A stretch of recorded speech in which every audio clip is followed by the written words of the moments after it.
everyone. Welcome to Web Sankuul Civil Engineering.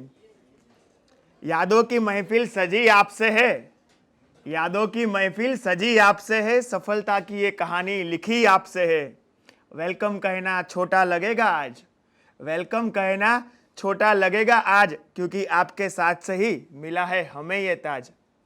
पर फिर भी सपनों को हमने मिलकर सजाया है, सपनों को हमने मिलकर सजाया है. आप सभी के यहाँ आने से समारोह ये महक आया है. सफलताओं की राहों में बढ़े हैं हम साथ साथ, तो कह ही देता हूँ स्वागत है आप सभी का खुले दिल के साथ.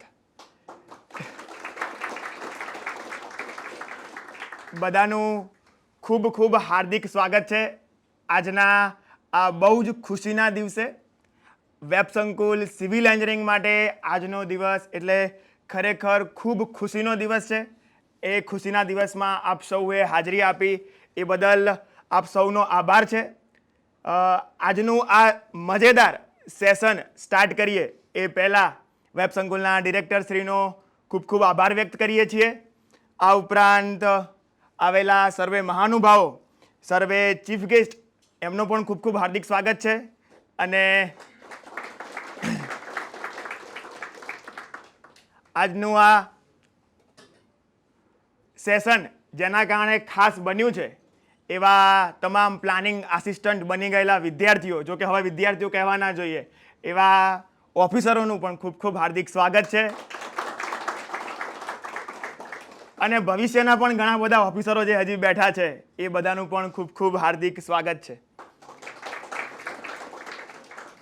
આ બધું ખરેખર જેના કારણે થઈ શક્યું એવા પરમ કૃપાળુ ઈશ્વરને યાદ કરીને દીપ પ્રાગટ્યના સેરેમનીથી આજના આ ફંક્શનની આપણે શરૂઆત કરીએ.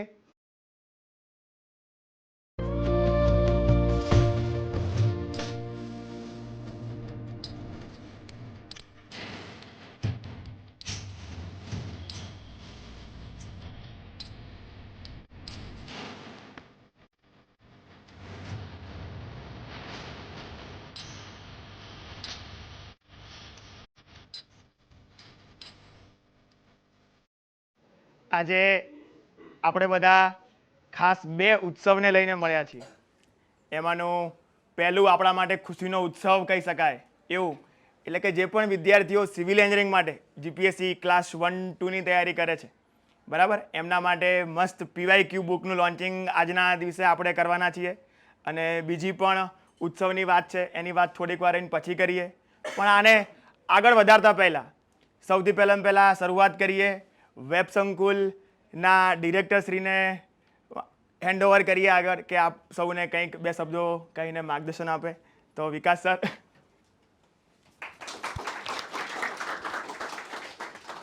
એન્જિનિયરોની સભામાં મને આટલું અળગું ક્યારેય નથી લાગ્યું જેટલું આજે લાગે છે. કેમ કે આપ સૌ સિવિલ એન્જિનિયર અને હું 2014નો ઇલેક્ટ્રિકલ એન્જિનિયર, બરાબર.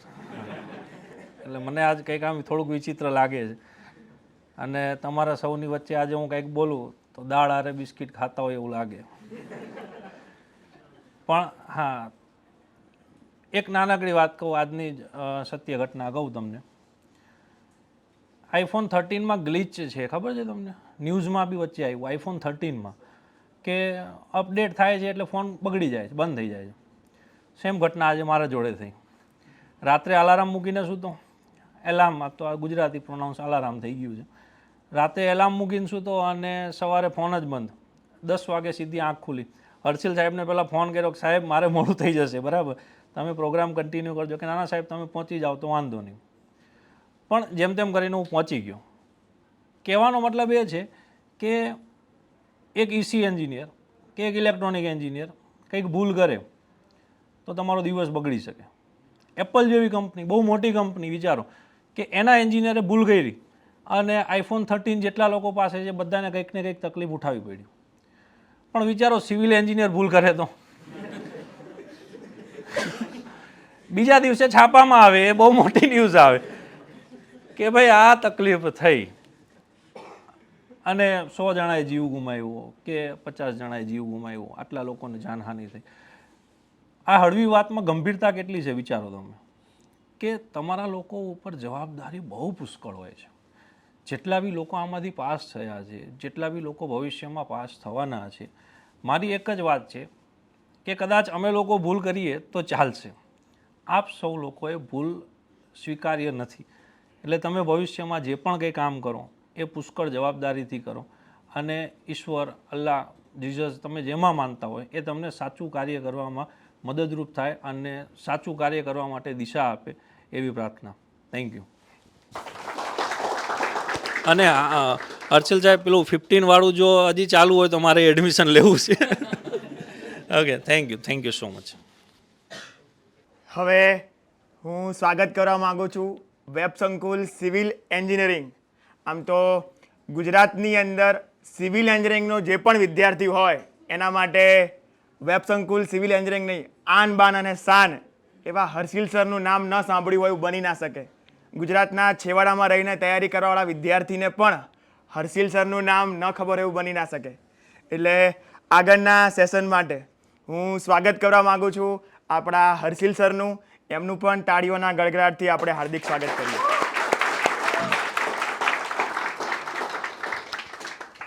Hello everyone.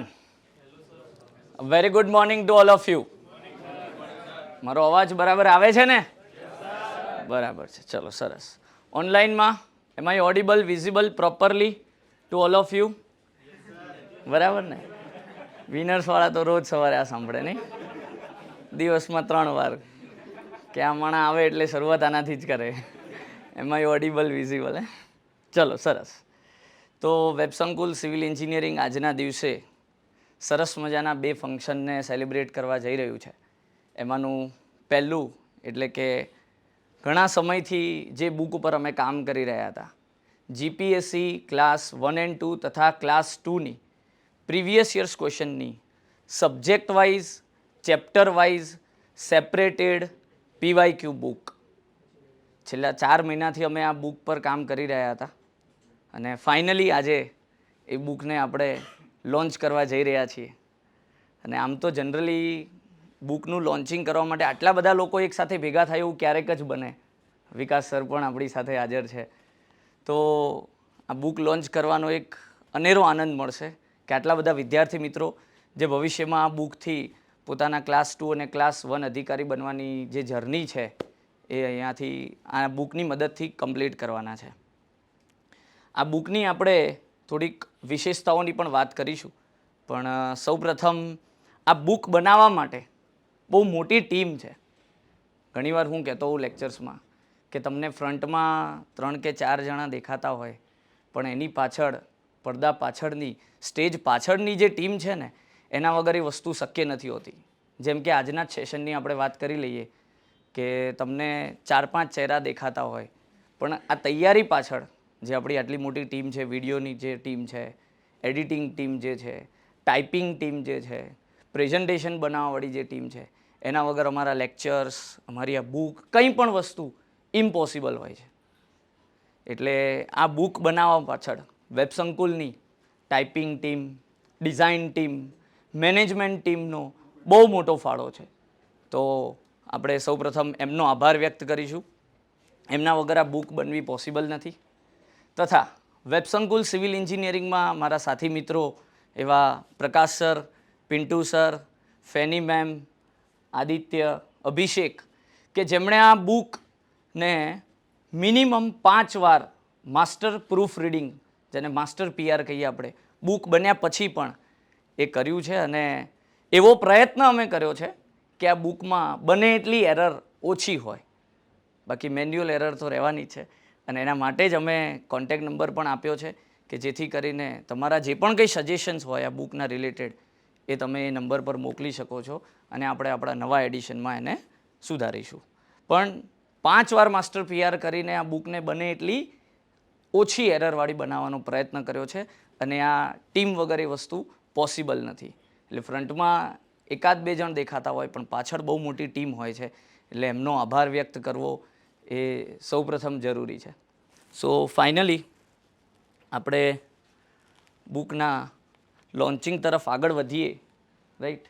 કારણ કે મેં ઓબ્ઝર્વ કર્યું છે અને હમણાં જ થોડાક દિવસ પહેલાં સંદેશમાં કે દિવ્ય ભાસ્કરમાં એક લેખ હતો કે કોઈ પણ કોમ્પિટિટિવ એક્ઝામિનેશન સ્પર્ધાત્મક પરીક્ષામાં પૂછાયેલા પ્રશ્નોનું શું મહત્વ, એના ઉપર એક લેખ હતો. ઇન્ડિયા એટલે કોમ્પિટિટિવ એક્ઝામિનેશનનું હબ કહેવાય વર્લ્ડમાં. તમે જુઓ ભરપૂર કોમ્પિટિટિવ એક્ઝામિનેશન્સ છે, સેન્ટ્રલ લેવલ પર કે સ્ટેટ લેવલ પર. અને કોમ્પિટિટિવ એક્ઝામિનેશન્સ હોય એટલે એની તૈયારીમાં સૌથી મહત્ત્વનો ભાગ ભજવતું હોય એવું છે પૂછાયેલા પ્રશ્નો. પર્ટિક્યુલરલી જીપીએસસી સિવિલ એન્જિનિયરિંગની વાત કરીએ તો તમને બધાને ખ્યાલ જ હશે, તમે ઘણી બધી ક્લાસ 2ની એક્ઝામ આપેલી છે.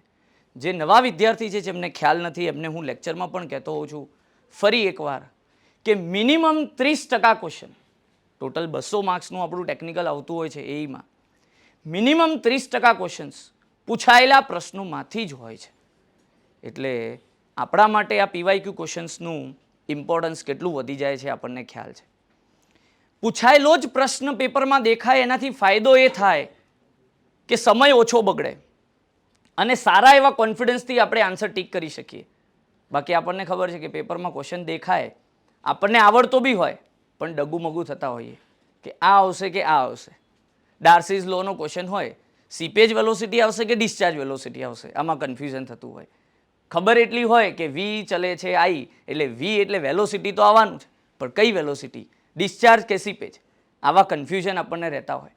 પણ એ જ પ્રશ્ન અગર તમે તમારી તૈયારી દરમિયાન 4 થી 5 વાર સોલ્વ કરેલો હોય અને એ પછી તમને ફાઇનલ પેપરમાં દેખાય તો તમે સાચો આન્સર તો ટીક કરશો, પણ એ સાચો આન્સર ટીક કરવા માટે જે તમે સમય લીધો છે એ બહુ ઓછો લાગશે.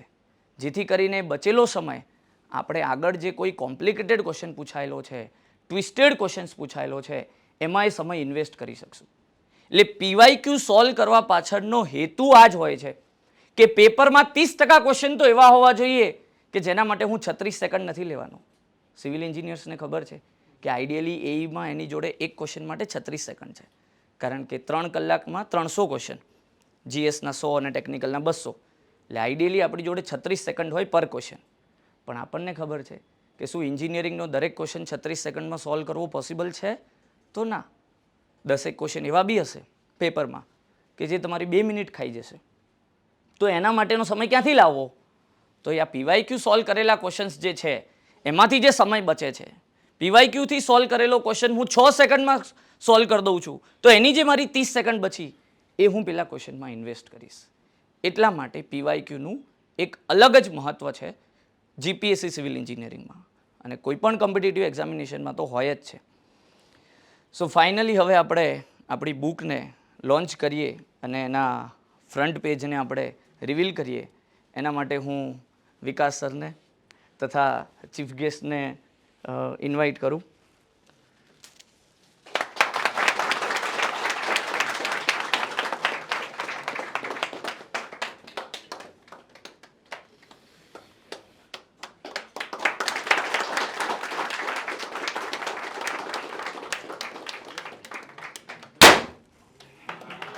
ફાઇનલી ફૂટી ગયું.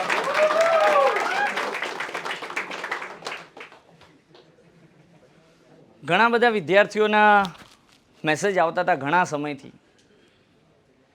ક્યાંક મેસેજ એવો લીક થઈ ગયો હશે કે ભાઈ અહીંયા બુક બની રહી છે એટલે કે સર ક્યારે આવશે બુક, ક્યારે આવશે બુક. તો ફાઇનલી આપણે આ બુક લોન્ચ કરી દીધી છે. આ બુકની વિશેષતાઓની વાત કરીએ થોડી.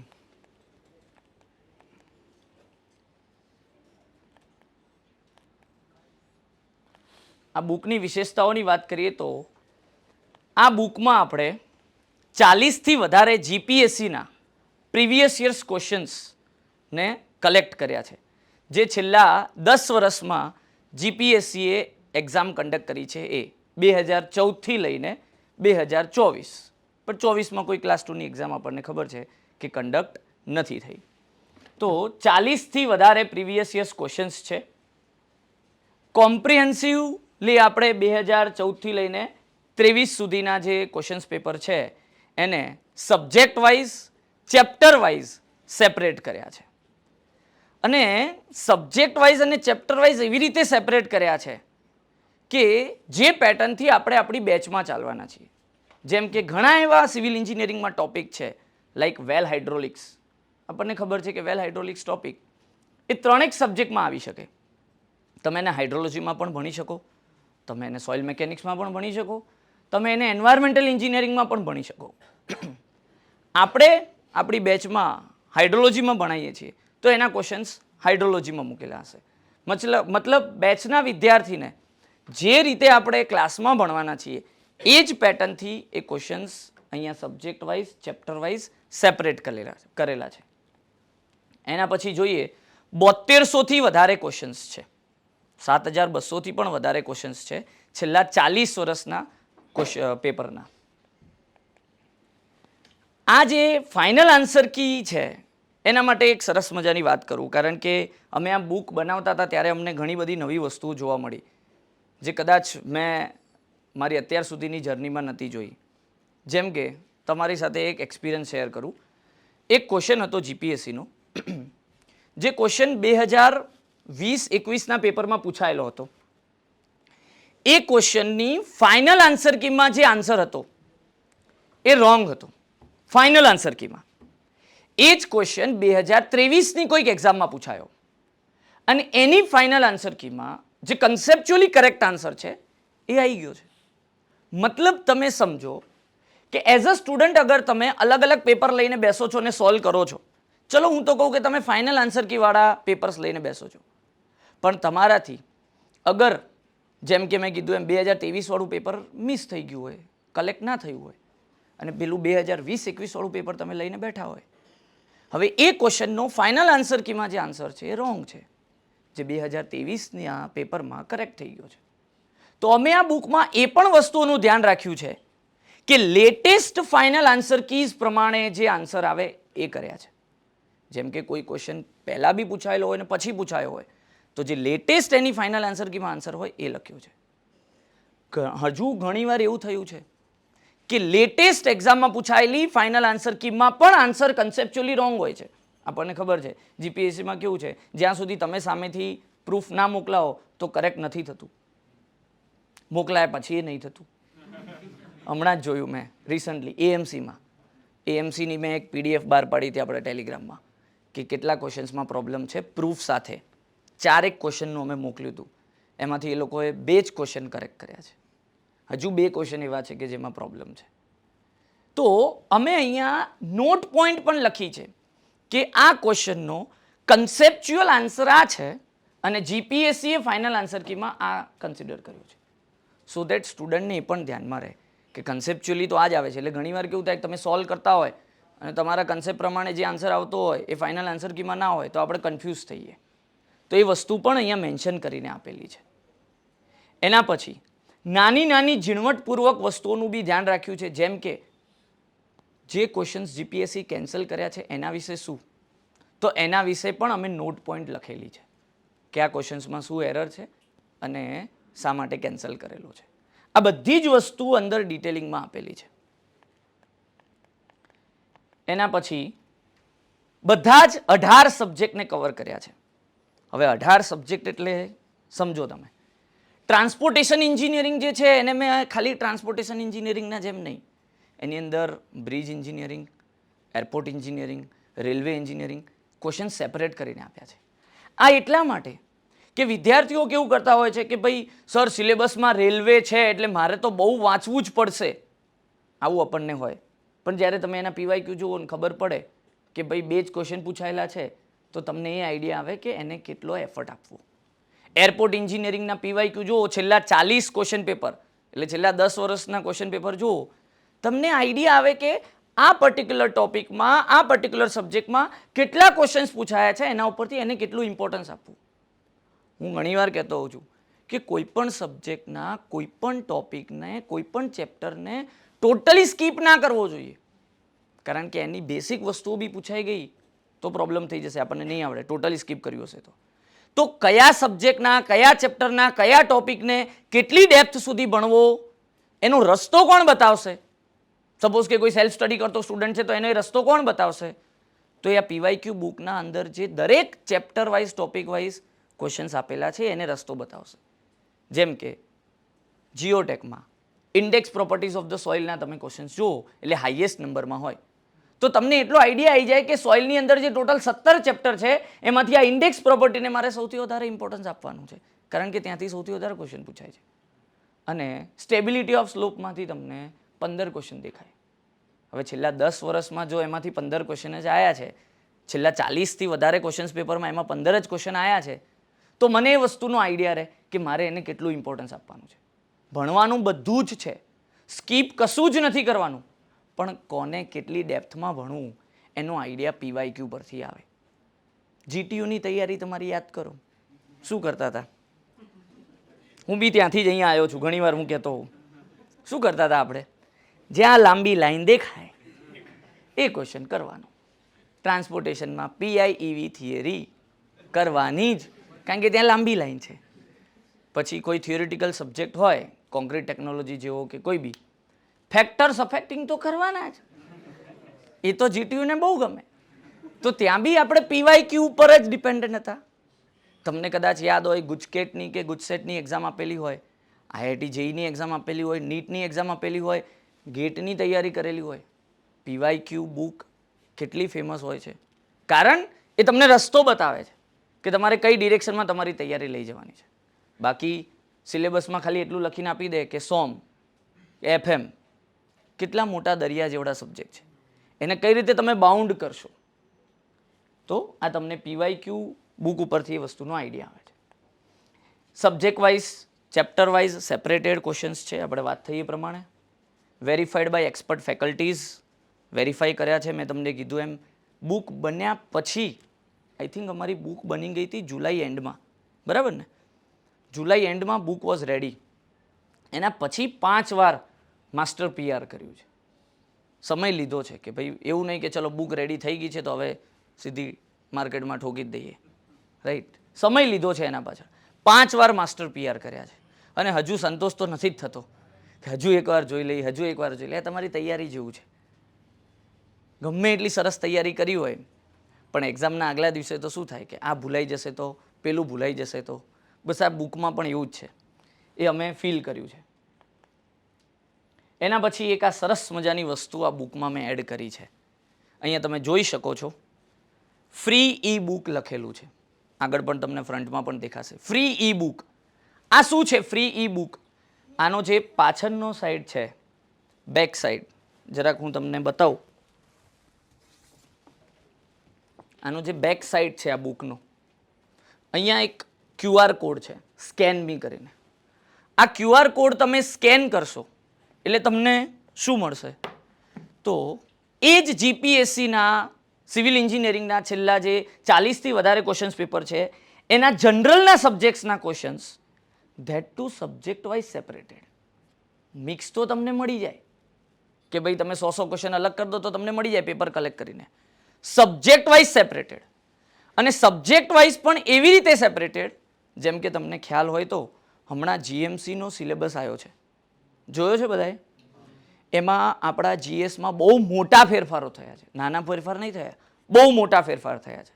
જેમ કે તમે બધા એનાલિસિસ કર્યું જ હશે, પણ જે નવા વિદ્યાર્થીઓ છે એમના માટે, અથવા જે યુટ્યુબમાં જોઈ રહ્યા છે એમના માટે, GPSC સિવિલ એન્જિનિયરિંગની ક્લાસ 2 તથા ક્લાસ 1ની એક્ઝામમાં જે 100 માર્ક્સનું GS પૂછાય છે એમાં કોઈ સબ્જેક્ટ વાઇઝ માર્ક્સનું બાયફર્કેશન નહોતું આપેલું અત્યાર સુધી. મિક્સ હતું 8 થી 9 સબ્જેક્ટ, જેમ કે કયા કયા? Maths, reasoning, geography, polity, economy, art and culture, science and tech, આવા બધા, જેમાં ગુજરાતી ગ્રામર, ઇંગ્લિશ ગ્રામર નહીં હતું ટીલ નાઉ. મિક્સ કે ભાઈ આટલું 100 માર્ક્સમાં પૂછાશે, કોનું કેટલું વેટેજ કંઈ નહીં, રાઈટ? પણ હવે એ લોકોએ તમને સેપરેટ કરીને આપ્યું છે મસ્ત રીતે, જેમાં મેથ્સ અને રિઝનિંગમાં 30 માર્ક્સ. અત્યારે મેથ્સ અને રિઝનિંગનો જ જમાનો છે. જેટલી બી વાર પાર્થ અને તરુણ સર મળે, વેબ સંકુલના બધા ફેકલ્ટી ડાયરેક્ટર સાહેબ અને હું પણ એવું જ કહેતો હોય કે ભાઈ જમાનો તો તમારો જ છે, ટાઈમ તો તમારો જ છે. હા, મેથ્સ અને રિઝનિંગને ઓવરઓલ ગુજરાતની બધી જ કોમ્પિટિટિવ એક્ઝામિનેશનમાં, ચાહે એ જનરલની હોય કે ટેકનિકલની હોય, એમાં વેટેજ વધી રહ્યું છે. તો ક્લાસ 2માં પણ હવે મેથ્સ અને રિઝનિંગ 30 માર્ક્સનું થઈ ગયું છે. અને મારું એવું અનુમાન છે કે આપણી આવનારી 2025ની જે એક્ઝામ છે, ઇરિગેશન 100, RNB 96 અને GES 16, એમાં પણ GSની પેપર પેટર્ન આવી જ રહેશે, આવું મને લાગે છે 99.99%. તો મેથ્સ અને રિઝનિંગ 30 માર્ક્સ થઈ ગયું. ગુજરાતી ગ્રામર ઇંગ્લિશ ગ્રામર, એમાં બી એ લોકોએ સિલેક્ટેડ ટોપિક આપેલા છે, સ્પેસિફાઈ કરી દીધા છે, એ 10-10 માર્ક્સના છે. તો અહીંયા અમે ગુજરાતી ગ્રામર અને ઇંગ્લિશ ગ્રામરના પણ પ્રશ્નો સેપરેટ કર્યા છે બીજી એક્ઝામ્સના લઈને. એના પછી તમે જોઈ શકો છો કે તમને સાયન્સ એન્ડ ટેકનું 10 માર્ક્સનું વેટેજ કીધેલું છે, ટ્રાન્સપોર્ટેશન કરંટ અફેર્સનું 10 માર્ક્સનું વેટેજ કીધેલું છે, અને જે મોટા મોટા 5 સબ્જેક્ટ છે, geography, history, economy, polity, art and culture, એ બધાનું થઈને હવે 30 માર્ક્સ કરી નાખ્યું. એટલે હવે આપણને જીએસમાં પણ એટલો આઈડિયા રહેવો જોઈએ. સિવિલ એન્જિનિયરને જીએસમાંથી કેટલા માર્ક્સ લેવાના હોય કટ ઓફ ક્લિયર કરવા માટે, કે સારા એવા માર્ક્સ લેવા માટે? 40-50 એટલા તો લેવા જ પડે. હા, કોમ્પિટિશન કયા લેવલની છે તમને બધાને ખ્યાલ છે, અને તમે બધા ઓલરેડી 200થી વધારે માર્ક્સ કે 150થી વધારે માર્ક્સ કોઈકની કોઈ ક્લાસ 2ની એક્ઝામમાં લઈને બેઠા છો, બરાબર ને ગણપત? તો બધાને ખ્યાલ છે કે ભાઈ અત્યારે સિવિલ એન્જિનિયર્સની એક્ઝામમાં જીએસનું ઇમ્પોર્ટન્સ કેટલું છે. તમે પ્લાનિંગ આસિસ્ટન્ટમાં જ જોઈ લીધું કે પેલા 90 માર્ક્સમાં, એમાં બી પર્ટિક્યુલરલી 60 માર્ક્સમાં, જેના 50થી નીચે આવ્યા એ તો ત્યાં જ કોમ્પિટિશનની બહાર થઈ ગયું. કારણ કે 52, 53, 57, 58 તો નોર્મલી કોઈ બી પૂછીએ તો મેથ્સ રિઝનિંગના 60માંથી આવેલા છે. તો હવે આપણે જીએસ ઉપર કેટલું ફોકસ કરવું જોઈએ ક્લાસ 2માં? મને પર્સનલી એવું લાગે મેથ્સ રિઝનિંગના 30, ગુજરાતી ગ્રામર, ઇંગ્લિશ ગ્રામર 10-10 એટલે એ 20 થયા 50, કરંટ અફેર્સ 10-60, આટલું તો મિનિમમ કરવું જોઈએ. કોઈને મિસાઇલોમાં બહુ વધારે ઇન્ટરેસ્ટ હોય, એનું રેગ્યુલરલી રીડિંગ કરતા હોય, તો જનરલ સાયન્સ અને સાયન્સ એન્ડ ટેકવાળો જે પોર્શન છે એ પણ કરી લેવો જોઈએ. એ 10 માર્ક્સનો છે. આટલા 60 to 70 માર્ક્સ ઉપર વધારે ફોકસ કરવું જોઈએ. પેલા 30 માર્ક્સ માટે બહુ દોડાદોડી ના કરાય, કારણ કે 30 માર્ક્સની અંદર મોટા મોટા 5 સબ્જેક્ટ છે જે આપણને ખ્યાલ છે. તો અહીંયા મેં તમને એ જ વસ્તુ કરી છે કે સબ્જેક્ટ વાઇઝ જીએસના ક્વેશ્ચન સેપરેટ કરીને આપ્યા છે, અને એના માટે કોઈ જ ચાર્જ નથી. માત્ર તમારે અહીંયા જે QR કોડ આપેલો છે એ સ્કેન કરવાનો છે. કોઈ એક મિત્રએ બુક પરચેસ કરી છે, બાજુનો કોઈ બીજો મિત્ર છે, એ બી સ્કેન કરીને જીએસ તો લઈ જ શકે છે, રાઈટ? મેં જ ઓફિશિયલી તમને કહી દીધું, નહીં કહું તો એ તમે કરવાના છો, બરાબર ને? તો જીએસના ક્વેશ્ચન્સ તમને મળી જાય છે, કારણ કે મેં જનરલી સ્ટુડન્ટને જોયેલું છે, પૂછતા હોય મને કે સર જીએસના ક્વેશ્ચન્સ માટે શું કરવાનું, જીએસ માટે શું કરવાનું, કારણ કે એના કોઈ પીવાયક્યુ સિવિલના સેપરેટ કરેલા નથી મળતા. જનરલની બહુ બધી એકેડેમી છે, જનરલના જે ક્વેશ્ચન્સ પૂછાયેલા છે જનરલની એક્ઝામોમાં, ડીવાયએસઓમાં, એસટીઆઈમાં, એ બધાના તમને મળી જાય, ઢગલો બુકો છે માર્કેટમાં. પણ સિવિલના પેપરના જીએસના એ પણ આ રીતે સબ્જેક્ટ વાઇઝ સેપરેટેડ આપણને નથી મળતા. એટલા માટે આ વસ્તુ પણ આપણે આ બુકમાં જ ઇન્વોલ્વ કરી લીધી છે. તમે જેવું QR કોડ સ્કેન કરશો એટલે ગૂગલ ડ્રાઈવની લિંક ખુલશે, અને લિંકની અંદર એ PDF મૂકેલી છે. અને આ બુકની ઓબ્વિયસલી લોન્ચ થતી હોય તો લોન્ચિંગ ઓફર આપણે રાખતા હોઈએ છીએ. તો આ બુકની લોન્ચિંગ ઓફર છે. અત્યારે 20% આપણે ડિસ્કાઉન્ટ રાખ્યું છે, 560, રાઈટ? ક્યાં સુધી? તો કે એન્જિનિયર્સ ડે સુધી. નેક્સ્ટ સન્ડે એન્જિનિયર્સ ડે છે. બધું કહેવાય ને કે તારીખો એટલી સરસ રીતે સેટ થઈ છે ને. આમ જોઈએ તો આ ફંક્શન આપણું 1 સપ્ટેમ્બર હતું, તમને બધાને મેસેજ બી આવ્યો છે, પણ વરસાદનો માહોલ એટલો બધો વધારે હતો કે વિદ્યાર્થીઓ આવી શકે એમ નહોતા, એટલે આપણે એક વીક શિફ્ટ કર્યું. બાકી સન્ડે સિવાય તો રખાય નહીં, બરાબર ને? એટલા માટે આજે આ ફંક્શન રાખ્યું છે, અને એક્ઝેક્ટલી આના એક વીક પછી એટલે કે 15 સપ્ટેમ્બરે આપણા બધાનો દિવસ છે, એટલે કે એન્જિનિયર્સ ડે છે. તો ત્યાં સુધી આપણે આ ઓફરને વેલિડ રાખીએ છીએ. બુક ક્યાંથી મળશે સર? તો પહેલું તો લોકેશન જે તમે બધા અહીંયા આવ્યા છો ત્યાં જ. ઓફલાઈન જેને બુક લેવી હોય, બુક જોઈને ચેક કરીને, તો એ અહીંયા જ વેબ સંકુલ હેડ ઓફિસ પર આવીને બુક લઈ શકે છે. સાલિન ગેલેરિયા, સર્કલ G1, સંગીત સર્કલ. અચ્છા, બુક લીધા પહેલાં આપણને એવું ઈચ્છા થાય કે હું એની એક ડેમો કોપી જોઉં, તો આ બુકની ડેમો કોપીની સોફ્ટ કોપી, સોફ્ટ ફોર્મમાં, PDF ફોર્મમાં વેબ સંકુલની જે એપ્લિકેશન છે એમાં ઓલરેડી મૂકેલું છે. વેબ સંકુલની ઓફિશિયલ એપ્લિકેશન, આપણી સિવિલવાળી એપ્લિકેશન નહીં, હા, વેબ સંકુલની જે એપ્લિકેશન છે એમાં બુક અહીંયા તમને લેટેસ્ટમાં જ દેખાશે, ન્યૂમાં. અને આમાં તમે અંદર જશો એટલે ડેમો કોપી તમને દેખાશે. એ ડેમો કોપી તમે જોઈ શકો છો. ડેમો કોપીમાં બી એવું નથી કર્યું કે 3-4 પેજ જ મૂક્યા હોય. આમાં 18 સબ્જેક્ટ છે, દરેક સબ્જેક્ટનો ડેમો મૂકેલો છે. એટલે આઈ થિંક ડેમો કોપી પણ 30 થી 40 પેજની છે આપણી. 30 થી 40 પેજની ડેમો કોપી છે. તમે જોઈ શકો છો કે કયા લેવલની અંદર બુક છે. અને પછી તમને લાગે તો તમે આ બુક ત્યાંથી ડાયરેક્ટલી પણ પરચેસ કરી શકો છો એપ્લિકેશનમાંથી. આ ઓનલાઈન સોર્સ છે. અને ઓફલાઈન માટે ગાંધીનગરના બુક સ્ટોર્સ છે, એ બુક સ્ટોર પર તમને મળશે. અને અહીંયા આવીને પણ તમારે બુક લેવી હોય તો અહીંયા આવીને પણ તમને મળશે. આ બે સોર્સિસ છે, ઓફલાઈન તથા ઓનલાઈન. તો બુકની વિશેષતાઓ આપણે જોઈ. બુક તમે ક્યાંથી લઈ શકો છો એની આપણે વાત કરી. ચાલો, thank you so much.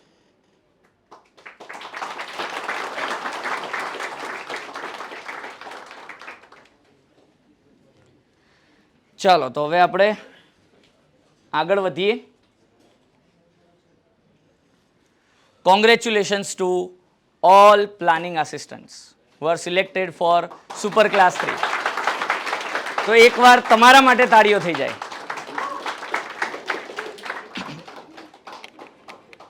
Planning આસિસ્ટન્ટની exam અચાનક જ આવી ગઈ હતી, બરાબર ને? કયા દિવસે આવી હતી લોન્ચિંગ ખબર છે તમને? કયા દિવસે એની નોટિફિકેશન આવી હતી? બહુ સરસ દિવસ હતો, ધનતેરસ. એક્ઝેક્ટલી ધનતેરસ. મને ખ્યાલ છે કારણ કે મારો એ દિવસે યુટ્યુબ લાઈવ હતો આપણી ચણતર અને ઘડતર સિરીઝનો. યુટ્યુબ લાઈવ કમ્પ્લીટ કરીને પ્રોપરલી હજુ તો હું ઘરે પહોંચ્યો અને ત્યાં તો નોટિફિકેશન આવી, બરાબર ને? એ દિવસે લાઈવ કરવું હતું પણ ના થઈ શક્યું. પણ તરત જ બીજા દિવસે કાળી ચૌદસના દિવસે આપણે લાઈવ કર્યું હતું કે ભાઈ 1208 વેકેન્સી આવી છે, જે પછી ઇન્ક્રીઝ થઈ હતી લેટર ઓન, આપણને ખબર છે. પ્લાનિંગ આસિસ્ટન્ટમાં પણ ઇન્ક્રીમેન્ટ આવ્યું હતું. Total 150 post. Websankul civil engineering એ 1208 પોસ્ટ માટે શરૂ કરેલી નિર્માણ બેચ, પહેલાં તો નિર્માણ બેચ 2.0, નિર્માણ બેચ ઓનલી ટેકનિકલ, પછી જે નવા સબ્જેક્ટ્સ હતા ટેકનિકલમાં અમુક 3-4, એના માટે બહુ મેસેજ આવતા હતા. તો એના માટે સર્જન બેચ કરી હતી આપણે. અને છેલ્લે આપણે સંજીવની બેચ. તો આટલી બધી બેચીસમાંથી total 54 students are selected from Websankul civil engineering.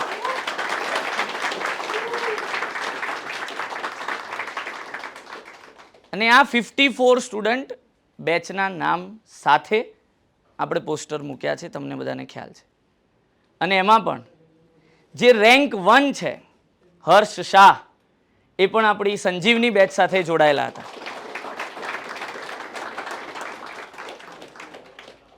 હર્ષ શાહની વાત કરું તો જનરલી અમે કેવું કરતા હોઈએ કે જે બેચની એક્સેલ સીટ હોય અમારી જોડે અને જે સ્ટુડન્ટ સિલેક્ટ થયા છે એ બંનેને મેચ કરતા હોઈએ કે કેટલા વિદ્યાર્થીઓ આપણી કઈ કઈ બેચમાંથી છે.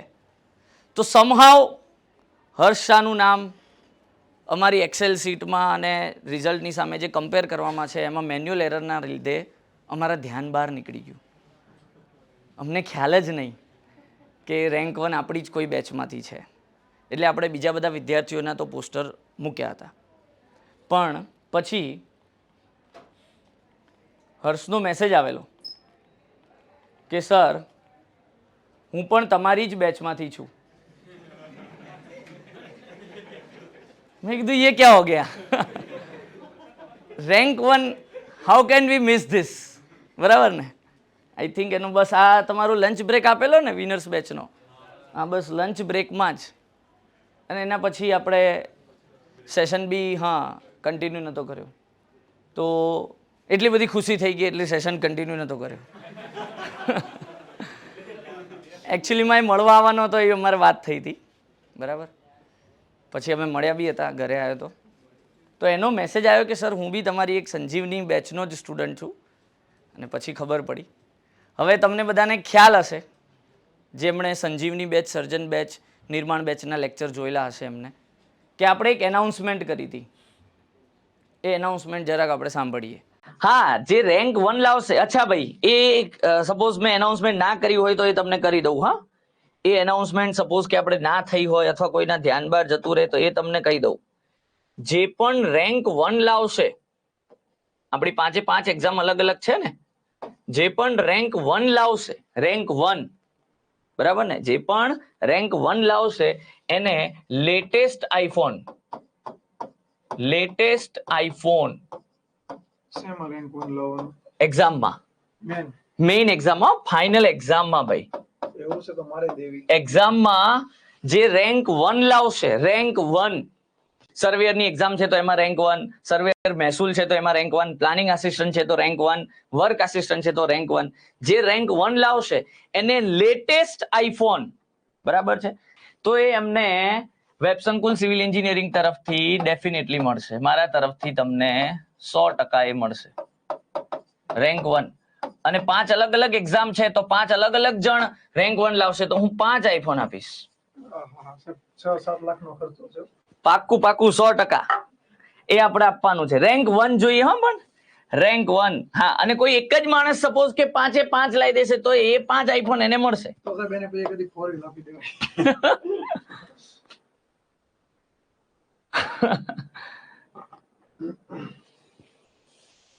ચલો, આ વસ્તુ પાક્કી છે. તો ફાઇનલી આપણને આપણી બેચમાંથી, એટલે એટલા માટે સૌથી વધારે ખુશી થાય કે વેબસંકુલ સિવિલ એન્જિનિયરિંગની ઓફિશિયલી જોવા જાઓ તો આ બધી પહેલી બેચો હતી. નિર્માણ બેચ, સર્જન બેચ, સંજીવની બેચ, આ બધી પહેલી કેટેગરીની બેચ કહેવાય, પહેલી વેકેન્સીની બેચ કહેવાય. કારણ કે 5 નવેમ્બરે જ આપણે એકેડેમીનું લોન્ચિંગ કર્યું અને ધનતેરસના દિવસે આ વેકેન્સી આવી અને એના પછી આપણે આઈ થિંક 25 ડિસેમ્બરે બેચની શરૂઆત કરી હતી. તો એટલા માટે વધારે ખુશી થાય કે પહેલી જ બેચમાં એ પણ રેન્ક 1 અને ટોટલી 54 સ્ટુડન્ટ્સ આર સિલેક્ટેડ. હવે આ બેચમાં જે સફળતા મળી છે એમાં કંઈ મારા એકલાનું કામ તો છે નહીં. પહેલું તો જે વિદ્યાર્થીઓ મહેનત કરી છે એ ફેકલ્ટી શું કરી શકે, તમને ગાઈડન્સ આપી શકે, પણ રિવિઝન કરવાનું, ક્વેશ્ચન્સ પ્રેક્ટિસ કરતા રહેવાનું, ડાઉટ્સ આવે તો પૂછતા રહેવાનું, આ બધી રિસ્પોન્સિબિલિટી તો તમારા ઉપર હોય. એટલે કોઈ પણ વિદ્યાર્થી સિલેક્ટ થાય છે એમાં સૌથી મોટો ફાળો એનો પોતાનો હોય છે, બરાબર ને. પેલા જેવું છે કે સોઇલમાં સોઇલ સોલિડ્સ મેઇન છે, વર્ડ્સમાં રહેલા વોટર અને એર, અમે બધા વોટર ને એર જેવા છીએ, આવતા રહીએ જતા રહીએ, પણ મેઇન તો કોણ છે? Soil solids. તો તમારું પણ એવું જ છે કે you are the soil solids of your life. અને તમારી સક્સેસમાં સૌથી અગત્યનો ફાળો તમારી મહેનતનો, તમારો પોતાનો હોય છે. એ ઘણીવાર આપણે ઇગ્નોર કરી લેતા હોઈએ છીએ. આપણને એવું લાગતું હોય કે ઠીક છે, હવે બીજા બધાના લીધે થયું, માતા પિતા છે 100% છે, એમને સપોર્ટ કર્યો છે, પણ આપણે પોતે પણ એના માટે બહુ મોટા જવાબદાર છીએ. તો એ આપણે ઘણીવાર ભૂલી જતા હોઈએ છીએ. બીજી, અમારી બેચની વાત કરું તો બેચમાં ઘણા બધા ફેકલ્ટી મિત્રોએ આ બેચમાં સાથ આપ્યો છે, કારણ કે એક જણનું તો આ કામ નથી. તો આ બેચમાં જેટલા પણ ફેકલ્ટી મિત્રોએ લેક્ચર લીધા છે, સબ્જેક્ટ સરસ રીતે કમ્પ્લીટ કર્યા છે, એમની જરાક આપણે ગ્લિમ્સ જોઈ લઈએ.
સો આ બેચમાં તમને ખાસ એક અગત્યની વસ્તુ કહું તો વેબ સંકુલના જે જીએસના ફેકલ્ટીઝ છે એમાં એક તો આપણી સમક્ષ હાજર છે પાર્થ સર, બીજા રિઝનિંગના તરુણ સર. પાર્થ સરનો તમને એ વખતનો થોડીક પરિસ્થિતિની વાત કરું તો સરને એટલું બધું પેટમાં પ્રોબ્લેમ હતો કે ડૉક્ટરે એમને ટોટલી ના પાડી હતી કે તમે બોલશો નહીં. કારણ કે તમે અગર એમના લેક્ચર યુટ્યુબમાં કે ક્યાંય પણ બેચમાં જોયા હોય તો પાર્થ સરનું મારા જેવું છે કે એકદમ પીક ઉપર અવાજ હોય એમનો, એકદમ એનર્જીથી ભણાવતા હોય એટલે સ્ટુડન્ટને સૂવું હોય તો બી સૂવા ના મળે એમના લેક્ચરમાં, મતલબ થોડુંક ડિસ્ટર્બ થતું હોય. એટલે ઘણીવાર હું લેક્ચરમાં કહેતો હોઉં કે સો સોરી તમારી ઊંઘ બગાડું છું. એટલે પાર્થ સરનો પણ એવો જ અવાજ છે, એકદમ પહાડી અવાજ, અને એના કારણે એમને પેટમાં પ્રોબ્લેમ રહેતો હોય છે કન્ટિન્યુઅસલી. પણ એ વખતે એકદમ પીક ઉપર હતો, કારણ કે એ વખતે એમના એટલા બધા લેક્ચર્સ હતા. એક તો તમને ખ્યાલ છે કે એ સમય એટલે સીસીઈનો સમય, અને સીસીઈમાં પાર્થ સર અને તરુણ સર એટલે બે મજબૂત પિલ્લર એ બે જ છે. મેથ્સ રિઝનિંગનું કેટલું મહત્વ છે, અને એ જ વખતે આપણી સિવિલની વેકેન્સી, એના પણ બે મજબૂત પ્લેયર છે, બે મજબૂત પિલ્લર છે કે એમના વગર કદાચ આપણે સફળતા મેળવવી ઇમ્પોસિબલ જેવું છે. કારણ કે કદાચ આપણે વિચારીએ સિલેક્ટ થયેલા જે વિદ્યાર્થીઓ છે કે આપણા મેથ્સ રિઝનિંગના માર્ક્સ માઇનસ કરી દઈએ તો અઘરું થઈ જાય. એટલે પાર્થ સર અને તરુણ સરે બહુ જ પ્રેક્ટિસ કરાવી, ઢગલો ક્વેશ્ચન પ્રેક્ટિસ. લેક્ચરમાં તો એટલી પ્રેક્ટિસ કરાવે જ, પણ એના પછી તમે અહીંયા જોયું તો એટલું બધું તો ફ્રી ટેલિગ્રામ માટે પણ બનાવીને આપ્યું.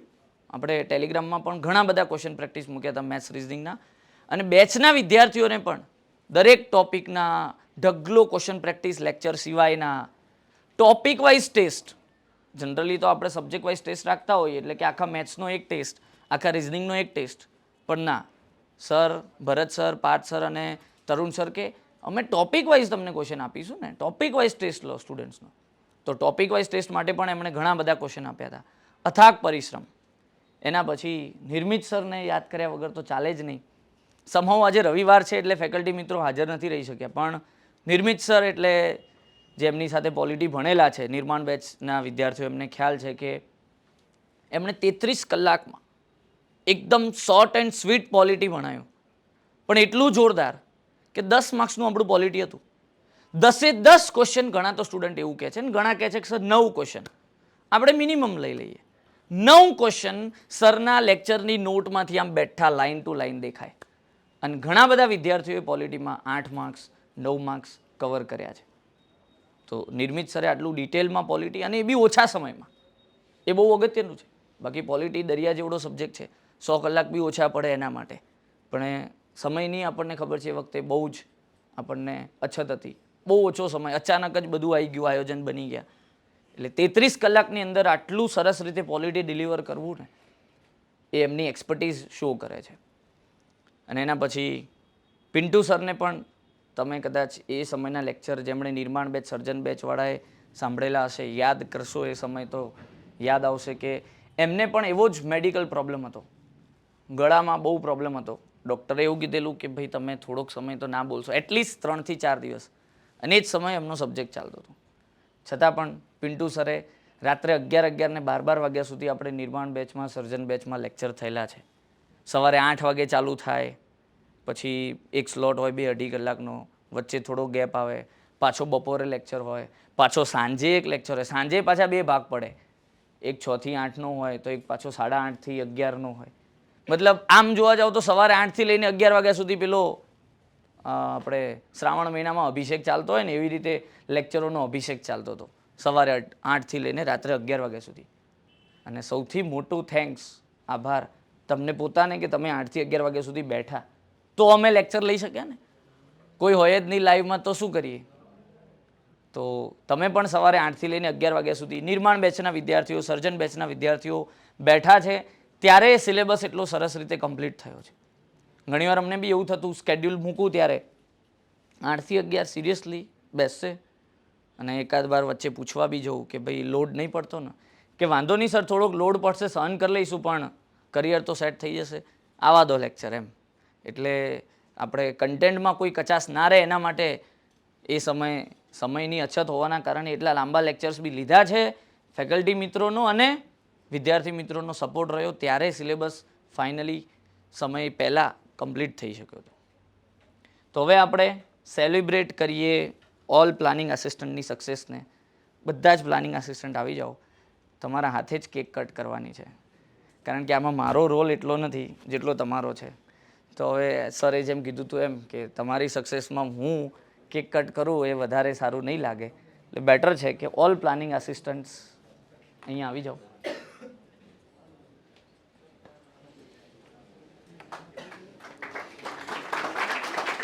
આવી જાઓ ઓલ પ્લાનિંગ આસિસ્ટન્ટ્સ. ચાલો ફાઇનલી કટ કરો. કોંગ્રેચ્યુલેશન્સ.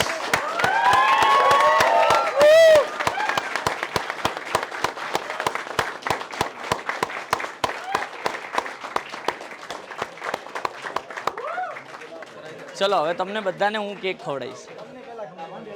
એટલે સફળતા તમારી છે. ના ના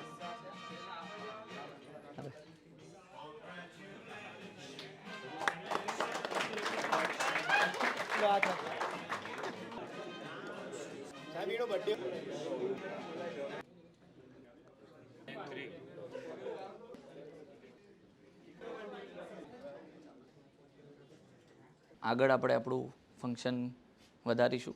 રેન્ક 1ને જે આપણે આઈફોન લેટેસ્ટ આપવાની જે એનાઉન્સમેન્ટ કરેલી during the batch, during the lectures, તો સૌથી પહેલાં આપણે શરૂઆત જ હવે પાછી એનાથી કરીએ. રેન્ક 1ને લેટેસ્ટ આઈફોન આપણે ગિફ્ટ કરીએ અને પછી બધા જ પ્લાનિંગ આસિસ્ટન્ટને આપણે જેમ કીધું હતું એમ કે જીપીએસસી પીવાયક્યુ બુક આપણે ગિફ્ટ કરીશું. કંઈક એવી વસ્તુ ગિફ્ટ કરીએ કે જે ફ્યુચરમાં કામ લાગવાની હોય, બરાબર ને? એટલા માટે પછી એવો વિચાર કર્યો કે બધા પ્લાનિંગ આસિસ્ટન્ટને આ બુક જ ગિફ્ટ કરીએ, બરાબર ને? ચાલો.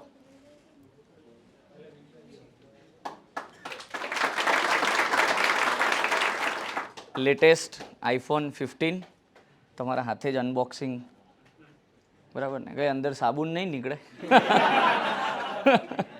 ઉભો રહે આવું નહીં, અહીંથી મસ્ત આમ પ્રોપર. આ જો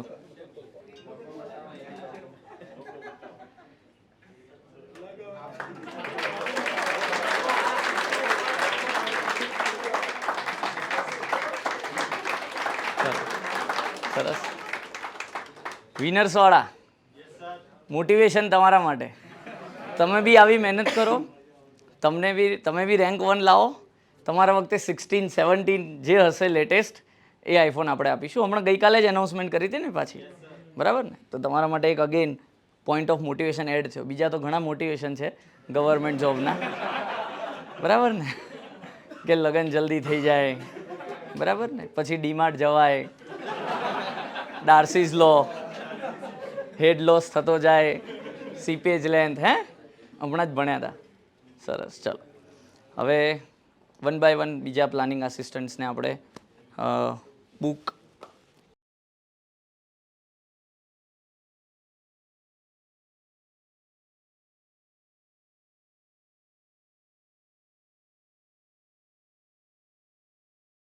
પ્લાનિંગ આસિસ્ટન્ટ્સ માટે આપણે સેમિનાર ફાઇનલી શરૂ કરીએ.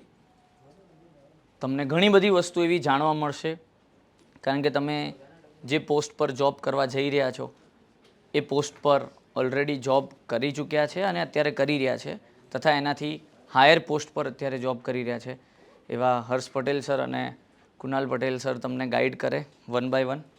તો સૌથી પહેલાં આપણે ઇન્વાઇટ કરીએ હર્ષ પટેલ સરને.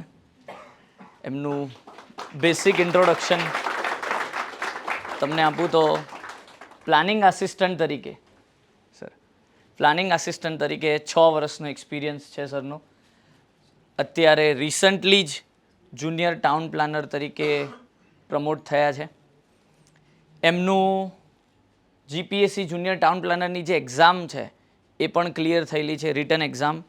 અને ઇન્ટરવ્યૂમાં થોડાક માટે સર મિસ થઈ ગયું અને એ રિઝલ્ટમાં હજુ બી સરનું વેઇટિંગમાં નામ છે, પણ એ રિઝલ્ટ નહીં થયું. તો અહીંયા પ્રમોશનથી જુનિયર ટાઉન પ્લાનર સર થઈ ગયા છે. અને સરે પોસ્ટ ગ્રેજ્યુએશન કરેલું છે, post graduation diploma in urban planning and development. આ પોઈન્ટ સર પણ એડ કરશે, પણ હું પણ તમને બધાને એક આ પોઈન્ટ એડ કરી દઉં કે જેટલા પણ પ્લાનિંગ આસિસ્ટન્ટ્સ બન્યા છે એ હવે આપણે આ સુપર ક્લાસ 3 પોસ્ટ છે, તો સુપર ક્લાસ 3માં તો આપણે કંઈ સંતોષ માનવાના નથી, રાઈટ. અત્યારે આપણા બધાની એજ ઓલમોસ્ટ 26-27ની રેન્જમાં હશે. હજુ તો ઘણી મોટી લાઈફ છે, તો આપણે ક્લાસ 2, સુપર ક્લાસ 2, ક્લાસ 1ની તૈયારી કરીશું. અને એના માટે જ તમને હેલ્પફુલ થાય એટલા માટે આપણે આ બુક આપી છે કે તમારી તૈયારીમાં હેલ્પફુલ થાય એવી વસ્તુ. ક્લાસ 2, સુપર ક્લાસ 2, ક્લાસ 1 એટલે જનરલી આપણા દિમાગમાં એક્ઝિક્યુટિવ, ડેપ્યુટી એક્ઝિક્યુટિવ અને આસિસ્ટન્ટ એન્જિનિયર જ આવે. એમાં બી irrigation, RNB, GWSSB, GMB, GMC અને બીજી મ્યુનિસિપલ કોર્પોરેશન્સ આટલું જ આવે. પણ જે ડિપાર્ટમેન્ટમાં તમે જઈ રહ્યા છો પ્લાનિંગ આસિસ્ટન્ટ, એ જે તમારો અર્બન ડેવલપમેન્ટ ડિપાર્ટમેન્ટ છે આખો ટાઉન પ્લાનિંગવાળો, એમાં પણ તમને ખ્યાલ જ હશે અથવા ખ્યાલ હોવો જોઈએ આપણને કે ક્લાસ 2 એટલે જુનિયર ટાઉન પ્લાનરની પોસ્ટ આવે છે, જે એક વ્હાઇટ કોલર જોબ છે. એટલે પર્સનલી જેટલી મારી હર્ષ સર સાથે અને કુણાલ સર સાથે વાત થઈ એટલું મને એવું લાગે કે ઇરિગેશન બનવું એના કરતાં જુનિયર ટાઉન પ્લાનર બનવું એ વધારે બેટર છે. એટલે તમે ભવિષ્યમાં એની એક્ઝામ માટે અપિયર થવા જાઓ તો એની પહેલાં આપણે એક વસ્તુ ખાસ ધ્યાન રાખવી પડે કે આપણી જોડે PG ડિપ્લોમાનો ડિગ્રી હોવી જોઈએ અર્બન એન્ડ પ્લાનિંગ ડેવલપમેન્ટમાં, યા તો પછી તમારી જોડે પ્લાનિંગ હોવું જોઈએ, master in planning, urban planning, town પ્લાનિંગમાં. માસ્ટર્સ કરવાનો તો આપણા બધા જોડે હવે સમય નથી કે આપણે 2 વર્ષ પર્ટિક્યુલરલી અને ફાળવીએ અને રેગ્યુલર કોલેજ જઈએ અને માસ્ટર્સ કરીએ, એ આપણા માટે હવે પોસિબલ નથી, જોબ ચાલુ થઈ જાય તો. પણ આ એક વસ્તુ તમે ઓપન યુનિવર્સિટીમાં કરી શકો છો કે ઓપન યુનિવર્સિટીમાં તમે PG diploma in planning, urban planning કરી લો તો તમે જુનિયર ટાઉન પ્લાનરની જે એક્ઝામ આવે એમાં એપ્લાય કરી શકો. અધરવાઇઝ ઓનલી BE સિવિલના બેઝ પર તમે એમાં એપ્લાય નહીં કરી શકો. યા તો તમારું પ્લાન જોઈશે યા PG ડિપ્લોમા જોઈશે. તો આ એક વસ્તુની ખાસ બધા જ પ્લાનિંગ આસિસ્ટન્ટ નોંધ લે. અને જે મિત્રો નથી આવી શક્યા, જે તમારા જ મિત્રો છે જે 150 PA સિલેક્ટ થયા છે, એમના સુધી આ એક મેસેજ પહોંચાડે, રાઈટ. આ વિડીયો જશે એટલે એમને ખ્યાલ આવશે જ, પણ છતાં મિસ થઈ જાય તો આ એક મેસેજ પહોંચાડી શકાય કે ભાઈ નેક્સ્ટ 1 યર 2 યરમાં જો જુનિયર ટાઉન પ્લાનરની વેકેન્સી આવે તો એની પહેલાં આપણી જોડે PG ડિપ્લોમાનો ડિગ્રી હોય અને તમે ઓપન યુનિવર્સિટીમાં જ કરી શકો ઘરે બેઠા બેઠા જ.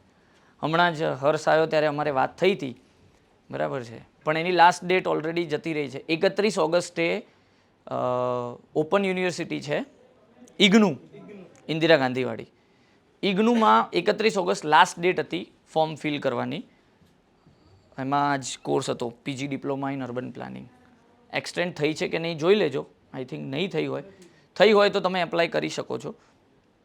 6,000 જ ફીસ છે, 6,000 હવે તમારા માટે એટલી મોટી અમાઉન્ટ નથી PA બની ગયા પછી, બરાબર છે.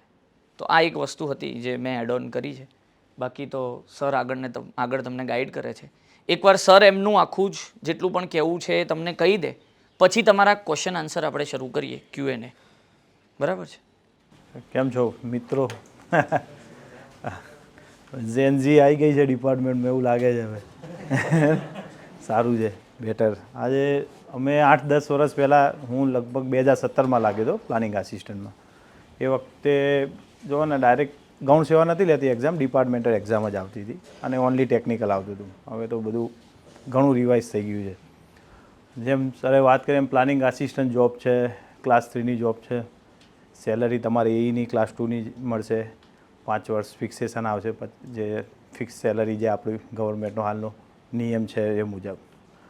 બરાબર. 17માં મેં જોબ કરી અને જો ને 7 વર્ષ છે મારે અને મને પ્રમોશન આવ્યું અને 2 મહિના પહેલાં પ્રમોશન આવેલું. અને આ એક્ઝામ પણ મેં આપેલી.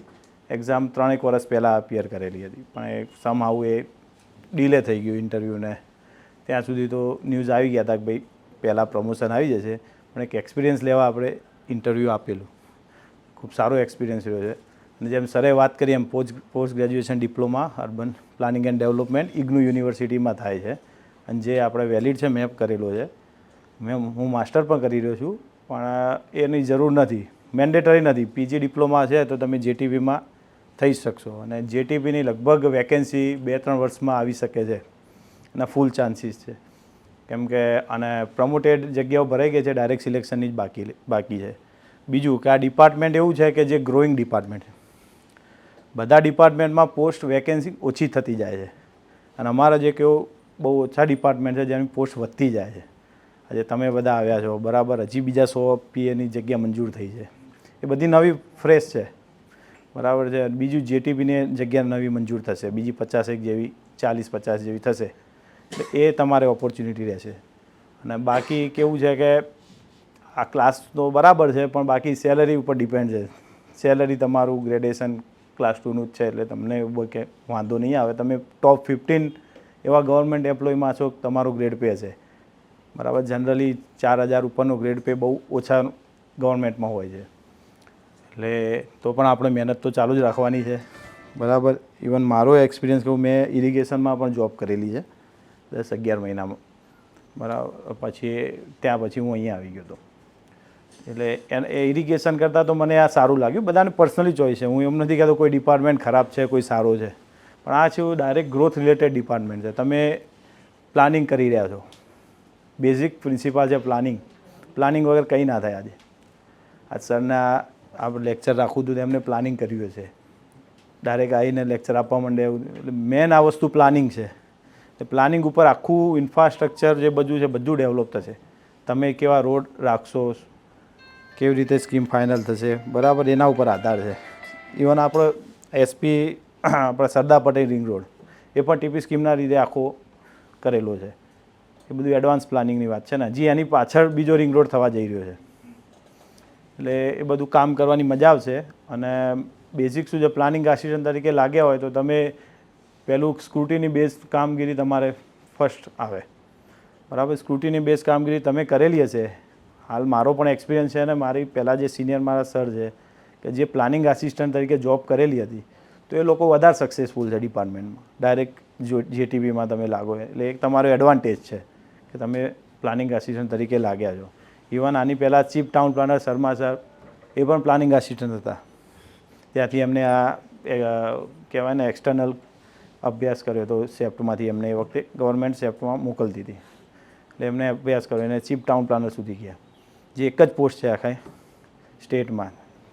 અને જે આપણા ટાઉન પ્લાનિંગ ડિપાર્ટમેન્ટના હેડ છે બરાબર. તે આવો તમારું હવે લગભગ પોસ્ટિંગ થશે પછી મળીએ છીએ. કોણ છે બધા અલગ અલગ જગ્યાથી તો આવ્યા છો આપ તમે, એટલે લગભગ મારા ખ્યાલ પ્રમાણે તમારે જિલ્લો કે તાલુકો સિલેક્ટ કરવાનું ઓપ્શન આવશે ચોઇસ ફિલિંગમાં. તમને ચોઇસ ફિલિંગ આપશે અને ઓફિસ સિલેક્ટ નહીં થાય, ખાલી તાલુકો જિલ્લો થશે. અને એમાં જે વેકેન્સી ખાલી છે તમારા નસીબ ઉપર ત્યાં તમને જોબ કરવા મળશે. બેઝિકલી જોબ આપણી ડિપાર્ટમેન્ટની જગ્યા બ્રાન્ચ ઓફિસ હોય છે, દરેક જિલ્લામાં એક બ્રાન્ચ ઓફિસ હોય, અને એના પછી TPO યુનિટ હોય છે બધા, જ્યાં TP સ્કીમનું કામ થતું હોય છે. બેઝિક આ બે, એના પછી HO છે, હેડ ઓફિસ છે બરાબર, યુનિટ છે બધા અમદાવાદના છે. દરેક અલગ જગ્યાએ TP યુનિટ હોય છે. અને મેન વસ્તુ છે કે તમારે સિટીમાં કામ કરવા મળશે આ ડિપાર્ટમેન્ટમાં બરાબર. લગભગ બધી જગ્યા સિટીમાં જ હોય છે, એ એક બેનિફિટ છે. પછી એના સિવાય ડેપ્યુટેશન ઉપર આપણે મ્યુનિસિપલ કોર્પોરેશનમાં જેમ કે GMCની વેકેન્સી આવી છે, ત્યાં પણ આપણો ટાઉન પ્લાનિંગ ડિપાર્ટમેન્ટનો સ્ટાફ હોય છે ડેપ્યુટેશન ઉપર. પછી ઓથોરિટી છે, ઓડા છે, ગુડા છે, સુડા છે બરાબર, ત્યાં આપણો ડિપાર્ટમેન્ટનો સ્ટાફ હોય છે. પછી નગરપાલિકામાં હોય છે. હવે જિલ્લા પંચાયતમાં કરવાના છે, એટલે બેસવાનું બ્રાન્ચ ઓફિસમાં છે પણ વર્ક જિલ્લા પંચાયત રિલેટેડ કરવાનું છે. અને સ્ટેમ્પ ડ્યુટીમાં પણ હોય છે, પણ એ હાલ બહુ ઓછા લોકો છે પણ હોય છે સ્ટેમ્પ ડ્યુટીમાં. ઇવન RTOમાં પણ હોય છે. એ જગ્યા વેકેન્ટ જ રહે છે પણ હોય છે, એક આપણો સ્ટાફ ત્યાં હોય છે પ્લાનિંગ, ટ્રાફિક પ્લાનિંગ મેનેજમેન્ટ માટે. એટલે આટલી છે જગ્યાઓ. તમે હવે સિલેક્ટ થશો. તમારી જે છે, હું હાલ કડીમાં છું as a town planning officer. Kadi હું જુનિયર ટાઉન પ્લાનર તરીકે ફરજ બજાવું છું. મારા ઓફિસમાં પણ એક જગ્યા ખાલી છે પ્લાનિંગ આસિસ્ટન્ટની. તમારા આમથી કોઈ આવશે તો ત્યાંય મળીશું, ઠીક છે. અને બીજું કંઈ કૃણાલભાઈને કંઈ કહેવું હોય તો? ફર્સ્ટ ઓફ તો બધા PAને કોંગ્રેચ્યુલેશન્સ અને વેલકમ.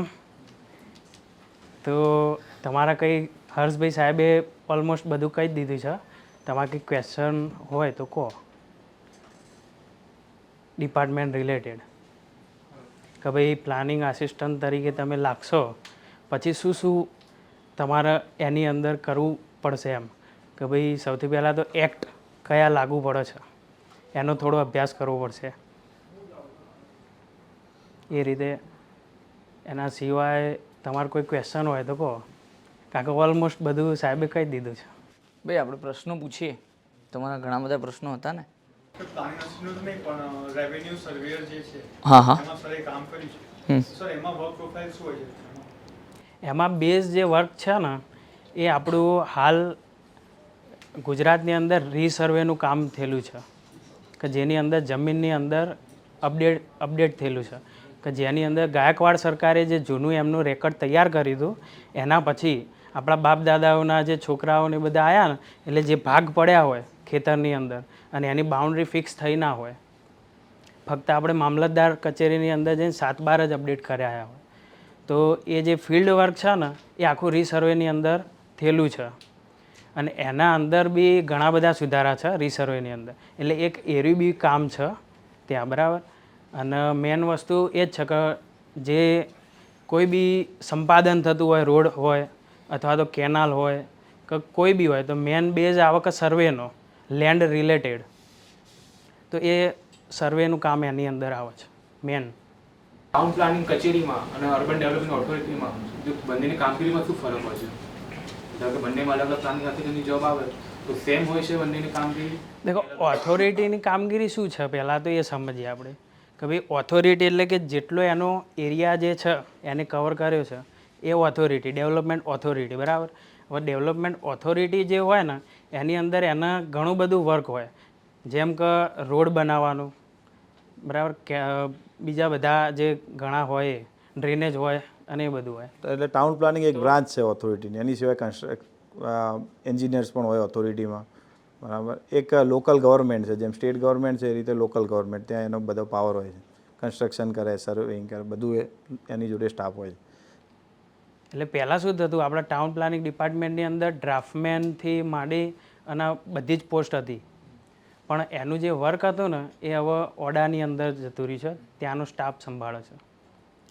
તો એ પ્રાથમિક વર્ક જે છે ને એ થાય છે ત્યાં, અને આપણું જે વર્ક થાય ને એ ટીપી સ્કીમ ઉપરનું હોય, કે ભાઈ જે ડેવલપમેન્ટ એરિયા નવો છે કે જ્યાં ટીપી સ્કીમ લાગુ કરવાની, તો એનો સર્વે થાય અને ત્યાં ટીપી સ્કીમ લાગુ કરવાનું કામ આપણા ડિપાર્ટમેન્ટનું છે. બેઝિકલી ઓથોરિટીમાં કેવું છે, હાલ તમે પેપર વાંચતા ફાયર એનઓસી નથી, ટીપીઓનું આટલા કૌભાંડ આ છે તે, બરાબર. બધું ઓથોરિટીમાં કેવું છે, ફાયર એનઓસી છે, બિલ્ડિંગ પરમિશન છે, even draft town planning scheme બનાવવાની છે. ફર્સ્ટ જે બેઝિક સ્કીમ પ્રિપેર ઓથોરિટી કરે, પછી ટીપીઓ એને ફાઇનલ કરે, બરાબર. એટલે બેઝિક ગ્રાઉન્ડ લેવલનું કામ ઓથોરિટીનું છે. તમે ઓથોરિટીમાં જશો તમને હું માનું છું ત્યાં સુધી શીખવા વધારે મળશે ઇનિશિયલ ફેઝમાં, બરાબર. એટલે ઓથોરિટીનું બહુ મોટું કામ છે. નગરપાલિકા એ ઓથોરિટી જ છે કોઈનો.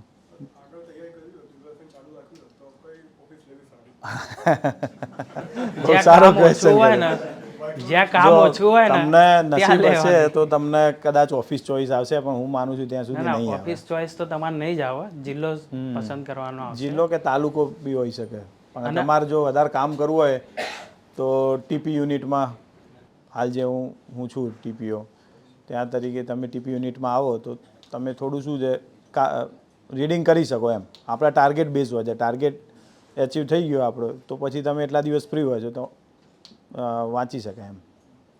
એટલે મેન જે જિલ્લા છે ને અમદાવાદ છે અને એ જે મેન જે જિલ્લા એમાં તો નહીં. એમાં વર્ક રહે છે ઓલરેડી, સંખ્યા તમે પૂરા છો ને તો પણ અમુક જગ્યાઓ તો બી ખાલી રહેશે એમ, તો ત્યાં વર્ક રહે છે. પણ જે અમુક જે જગ્યા હોય કે જે જિલ્લા, તો ત્યાં ઓછું વર્ક હોય, એવી રીતના આપણે ચોઈસ કરી જે શકીએ. આપણે મહાનગરપાલિકાઓ છે એની આજુબાજુ વધારે કામ રહે છે, તો બેઝિક ઓબ્વિયસ વસ્તુ છે, બરાબર. જેમ જેમ સેન્ટર નાનું હોય એમ કામ થોડું ઓછું રહે. રેવન્યુ સર્વેયરમાં જ્યારે એવું લાગ્યો ને ત્યારે આ જ પ્રશ્ન મેં પૂછ્યો હતો કે ભાઈ મારે આગળ ક્લાસ 2ની તૈયારી કરવી છે તો કઈ ઓફિસ લઉં. એટલે મને ઉનાવા સિટી સર્વેની અંદર મૂક્યો હતો અને એની ચાવી મારે જાતે જઈને ભાડાના મકાનમાં મારે ખોલવાનું હતું. એટલે સેલરી કન્સ્ટ્રક્શન કેવું છે કે આપણી એક દરેક જિલ્લાની અંદર એક મેન બ્રાન્ચ ઓફિસ છે, તો ત્યાંથી જ થતું હોય છે કે જે તે સપોઝ મહેસાણા જિલ્લો છે તો એની 3-4 નગરપાલિકાઓ છે, તો એનો જે આપણો સ્ટાફ હોય ને એનો પગાર જે છે ને એ મેન બ્રાન્ચ ઓફિસ હોય કલેક્ટર ઓફિસની અંદર, ત્યાંથી થતો હોય છે. ના નગરપાલિકા ના કરે. સેલરી કરે નગરપાલિકા એને એકાઉન્ટમાંથી, બરાબર. આમાં 75% ગ્રાન્ટ મળે છે સરકારની, 25% એમને ખર્ચો કરવો સ્વભંડોળમાંથી આપવા પડે. અને એનું પે ફિક્સેશનને જે બધી વાત છે, તમારી સેલરી ક્યાં ફિક્સેશન તે તમારે કેટલી ઇન્ક્રીમેન્ટ ને બધું બ્રાન્ચ ઓફિસમાં થાય. મેન લિયન કચેરી બ્રાન્ચ ઓફિસ થઈ, જેમાં તમારું સ્કેલ ને બધું નક્કી થાય, પણ સેલરી નગરપાલિકા એના એકાઉન્ટમાંથી જ કરશે, પછી એમને ગ્રાન્ટ મળે. પણ હવે એવું કોઈને, અમે લાગ્યા હતા જ્યારે એ વખતે ઇસ્યુ હતા સેલરીના નગરપાલિકામાં, બરાબર. ના, હાલ હવે તમારે એટલા નહીં નડે, હાલ કોઈ છે નહીં એવું. જે પછી સાવ ડ વર્ગની નગરપાલિકા હોય, ડી ક્લાસવાળી, એમાં મે બી હોઈ શકે. પણ એ પણ શું છે કે ગવર્મેન્ટના જે એમ્પ્લોય છે એમનું પ્રાયોરિટી આપે સેલરીમાં, થઈ જાય છે, કોઈ ઇસ્યુ નથી. હું ચાણસમાં 8-9 મહિના કામ કર્યું, બહુ નાની નગરપાલિકા છે, પંચાયત જેટલી, ઓન ટાઈમ સેલરી થઈ જાય, કેમ કે ગ્રાન્ટ મળી રહી છે. ગ્રાન્ટ ના મળતી હોય તો ઇસ્યુ થાય. સર ટ્રેનિંગ આપશે? ના, લગભગ નહીં આપે. હિસ્ટ્રી એવું કહે છે ટ્રેનિંગ નહીં, બરાબર. પણ કેવું છે, માળખું એ રીતે છે કે તમે ઓટોમેટિક ખબર પડી જશે. બ્રાન્ચ ઓફિસ છે આપણી, છે કારણ કે મેન. બહુ ઇઝી વર્ક જ છે, એટલું બધું કંઈ છે નહીં આમાં. ટેકનિક કેવું છે જોઈને ખબર. આમાં કેવું છે કે કન્સ્ટ્રક્શન આપણે કરવાનું નથી, પહેલી વસ્તુ, બરાબર. પ્લાનિંગ છે કરવાનું. પ્લાનિંગમાં કેવી રીતે શું કોન્સેપ્ટ છે, પ્લાનિંગ એવી વસ્તુ છે દરેકની પોતાનું અલગ વસ્તુ છે. હું આજે કંઈક અલગ વિચારું, કૃણાલભાઈ એના એ વસ્તુનું કંઈક અલગ કરે. તમે ધીમે ધીમે આવશો, સિનિયર્સને મળશો, કૃણાલભાઈ જેવો તમારી જોડે કોઈ સિનિયર્સ હોય એની જોડે કામ કરશો, બ્રાન્ચ ઓફિસમાં કોન્ટેક્ટ રહેશો, વિધિન એક વર્ષ 2 વર્ષમાં તમે તૈયાર થઈ જશો, એનો કોઈ ઇસ્યુ નહીં. અને ડિપાર્ટમેન્ટ બહુ સારું છે કે તમને ગાઈડન્સ પણ મળશે તમને. બાકી એક્ટ છે, GDCR છે, એ બધું જોતા રહેજો જેમ તમે પોસ્ટિંગ આવે પછી. ટાઉન પ્લાનિંગ એક્ટ છે, ટાઉન પ્લાનિંગ રૂલ્સ છે, GDCR છે. હા, સોફ્ટવેર હાલ બેઝિકલી ઓટોકેડ ઉપર ચાલે છે. ફ્યુચર GIS આવશે, ફ્યુચરમાં GIS આવશે, ગવર્મેન્ટ એ દિશામાં જઈ જાય. હાલ તો ઓટોકેડ ઉપર જ છે બધું. નગરપાલિકામાં હશે તો તાલુકા લેવલે નહીં, જિલ્લા લેવલે હશે, કાં તો મેં ના કીધું TP યુનિટોમાં હશે. જ્યાં કેવું હોય, જે ઓથોરિટીની TP સ્કીમ હોય ને એને ફાઇનલ TPO કરે. TPOનો પાવર છે કે TP ડ્રાફ્ટ ઓથોરિટી બનાવે ને એના ઉપર જે વર્ક કરવાનું છે, હિયરિંગ કરવાનું છે, ડિસિઝન આપવાના છે, બધું TPO કરે. એટલે એ ઓફિસ તમારે જે તે સિટી લેવલે હશે, બરાબર. જિલ્લાના હેડમાં જે કલેક્ટર ઓફિસ હશે બહુમાળી, એની આજુબાજુમાં ક્યાંક આપણી ઓફિસ જનરલી હોય છે, બરાબર. એટલે તાલુકા લેવલે એવું કોઈ નથી. જે તાલુકા લેવલે મૂકવાના છે પ્લાનિંગ આસિસ્ટન્ટ, એને બેસવાનું તો જિલ્લામાં જ થશે. સર ઇન કેસ જો JTPમાં પ્રમોશન આવતા વાર લાગે તો એવું કંઈ છે મિનિમમ આટલા વર્ષ પછી એનું ગ્રેડ પે ચાલુ થઈ શકે? હા, 10 વર્ષ છે ને. તમારે જો JTPનો ગ્રેડ પે ડી છે, ડેપ્યુટી એક્ઝિક્યુટિવ એન્જિનિયર, એને JTP સમકક્ષ પોસ્ટ છે, બરાબર. એટલે તમારે 10 વર્ષમાં થાય છે. 10, 20, 30નો રેશિયો છે ને હાલનો. 5 વર્ષ તમે ફિક્સમાં પતાય, બીજા એના 5 પછીના વર્ષ. 10 વર્ષ ના, બીજા 5 વર્ષ ગણે છે. ગણી જાય. બીજા 5 વર્ષ 10 વર્ષમાં થઈ જાય. અને પ્રમોશન થોડું લેટ આવશે તમારું, બરાબર. થોડું આવી જશે, ફાઇનલ છે પણ લેટ આવશે. અમારું જેમ 7 વર્ષે આવી ગયું, મિનિમમ ક્રાઇટેરિયા 7 વર્ષનો છે, પણ હવે થોડું ડાયરેક્ટ રિક્રુટમેન્ટની જગ્યાઓ વધારે ખાલી છે. સર પ્રમોશન માટે PG અથવા માસ્ટર ડિગ્રીની જરૂર પડે? હા, ના, પ્રમોશન માટે નહીં. પ્રમોશન માટે એક ડિપાર્ટમેન્ટલ એક્ઝામ આવશે. તમે જશો એટલે 2 વર્ષ પછી લગભગ આવે છે. ડિપાર્ટમેન્ટલ એક્ઝામ પાસ કરવી પડે. એ તમે પાસ થશો તો તમને પ્રમોશનના લાયક થઈ જશો. ફિક્સ પેમાં આપી શકશો? મતલબ 5 વર્ષ પહેલાંમાં ડિપાર્ટમેન્ટલ એક્ઝામ? હા, ડિપાર્ટમેન્ટલ એ કન્ડક્ટ કરે, હેડ ઓફિસ કન્ડક્ટ કરે એક્ઝામ. દર વર્ષે એક વખત આમ તો નિયમ હોય છે, પણ પ્રેક્ટિસ એવું છે કે દર 2 વર્ષે આપણે ડિપાર્ટમેન્ટલ એક્ઝામ આવે, બરાબર. એ તમે જેટલું ડિલે આવશે એટલું તમને વધારે ફાયદો થશે, તમે શીખશો એટલું વધારે. અને CCC+2 આપી રાખવાનું, એટલે તમે ગમે ત્યારે પછી પ્રમોશનની જગ્યા રહેશે ને. અને બીજું, હું હાલ તમને કહું છું કે તમારું પ્રમોશન નહીં આવે. ઇવન અમે લાગ્યા હતા એટલે અમને બધા એવું જ કહેતા હતા, પણ સૌથી ઝડપી પ્રમોશન અમારા બેચનું આવ્યું, કેમ કે આ ગ્રોઈંગ ડિપાર્ટમેન્ટ છે. કોને ખબર કાલ જગ્યા વધી જવાની, બરાબર. કેમ કે આના ઉપર ગવર્મેન્ટની લેન્ડ છે, બધું ટાઉન પ્લાનિંગ ડિપાર્ટમેન્ટના લીધે છે. જે આટલા બધા રિઝર્વેશનો છે, GMCમાં તમે ગાંધીનગરમાં રિઝર્વ ગાર્ડન છે, એનું સેલેબલ પ્લોટ તમે પેપરમાં વાંચતા હોય તો હરાજી થાય છે જગ્યાઓની, કોમ્પ્લેક્સ બનાવીને વેચે છે. એ બધું શેના લીધે આવ્યું? TP સ્કીમના લીધે આવ્યું, બરાબર છે. એટલે આના ઉપર તો ગવર્મેન્ટનું ફોકસ છે, કેમ કે આજે એક લેન્ડ બેંકનું મેન માધ્યમ આ જ છે કે જ્યાં સરકારી લેન્ડ વગર સંપાદને તમને મળશે. એટલે આનું તો અને બીજું રેવન્યુમાં પણ બ્રાન્ચ ઓફિસ છે તો એમાં સ્ક્રુટિની ચાર્જ આપણે ભરાઈએ છીએ. ઓથોરિટીમાં તમે જોબ કરશો તો ડેવલપમેન્ટ ચાર્જ, સ્ક્રુટિની ચાર્જ, ઓથોરિટીને પણ તમે એટલી ઇન્કમ કરશો કે તમારો પગાર તો તમે નીકાળી જ દેશો. બરાબર, જે ચાર્જિસ બિલિંગ પરમિશનમાં ભરાઈને આપણે ભરાઈએ છીએ એ બધાથી. એટલે આ તો વધવાની જ છે, ગ્રોઈંગ ડિપાર્ટમેન્ટ જ છે.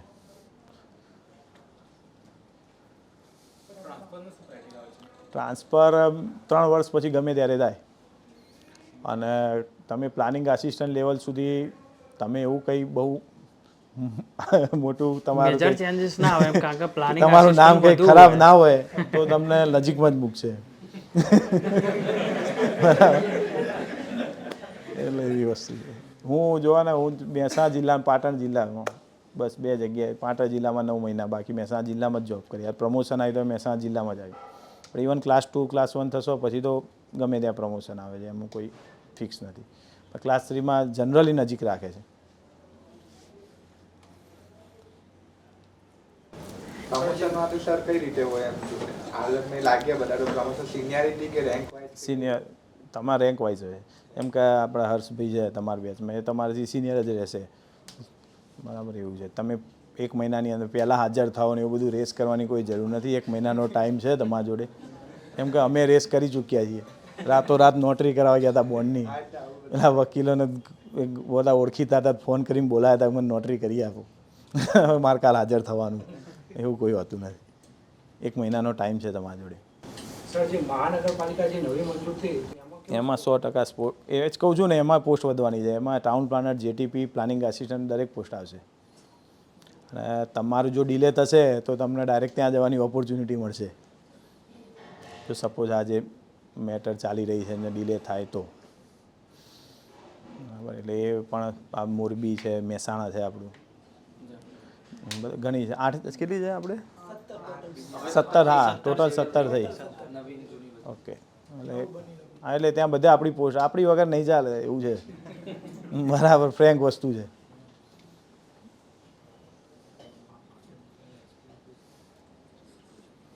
પ્રમોશનના રેશિયો 1:1. ચેન્જ થવાના ના, હાલ કોઈ ગણતરી નથી. 1:1 છે. ડિમાન્ડ કરી રહ્યા છે બધા 2:1 કરવાની, 2 પ્રમોટેડ ને 1 ડાયરેક્ટ રિક્રુટમેન્ટ. પણ હાલ એવું કંઈ છે નહીં. એટલી બધી ચિંતા નહીં કરવાની. હાલ તમે આવો, શીખો, પ્રમોશન આવશે, શું ફરક પડે. બરાબર, એક્ઝામ આપો છો તમે જોડે જોડે. બહુ ઓવર થિંકિંગ કરવાની હાલ એટલી જરૂર મને નહીં લાગતી. તમે સરે જેમ વાત કરી એમ એકાદ વર્ષ રહો, બરાબર, તમને ડિપાર્ટમેન્ટ ગમી જાય, તમે નેક્સ્ટ યર આ ઇગ્નુમાં એપ્લાય કરો, બરાબર. એ બધું બેકઅપ તમારું સ્ટ્રેન્થ કરતા જાઓ તમે. ઓપોર્ચ્યુનિટી કેવી છે, આ તો પોતાનું સરકારમાં કેવું છે, એક લાગ્યા તમારું મહેનતથી, બાકી બધું નસીબ ઉપર છે. બરાબર, બાકી તમારું જેવું લક. પ્રમોશનમાં કોઈ ઇન્ક્વાયરી આવી જાય તો 1-2 જણા રહી જાય છે, આજીવન રહી જાય છે. ખોટી ઇન્ક્વાયરી હોય તો પણ. એટલે આ બધું લક ઉપર આધાર છે. થોડું પોલિટિકલ ઇન્ફ્લુઅન્સ રહેશે આપણા કામમાં, બહુ રહેશે. એટલે ધીમે ધીમે તમે મેચ્યોર થશો, શીખી જશો. હાલ તમે 1-2 વર્ષ સુધી આમ જનૂન હશે, ધીમે ધીમે શાંત થઈ જશો.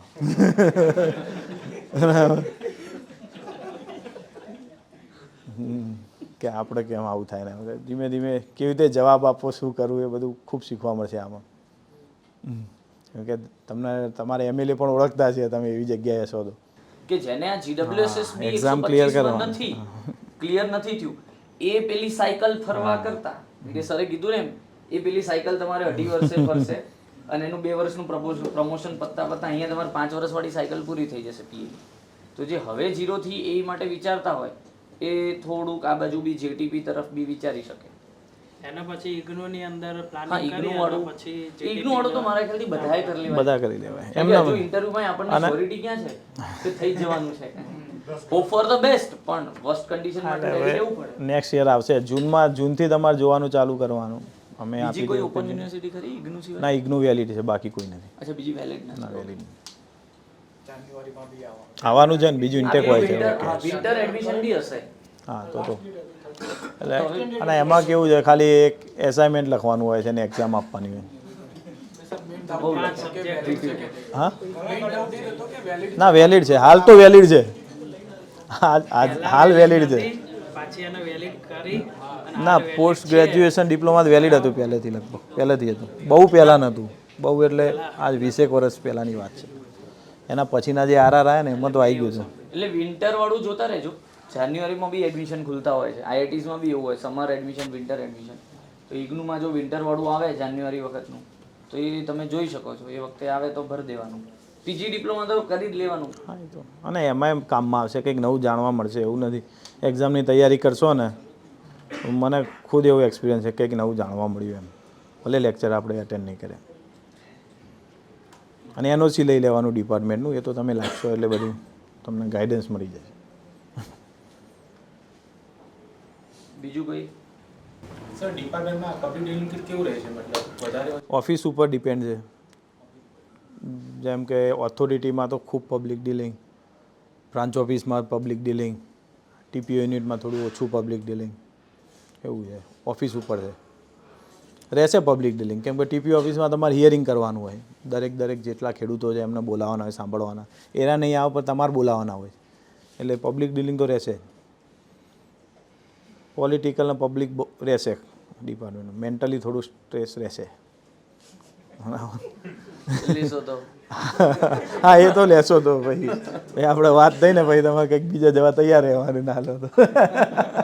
અને અમુક એવા પીએ બી હશે કે જે સામેવાળા નહીં આપે.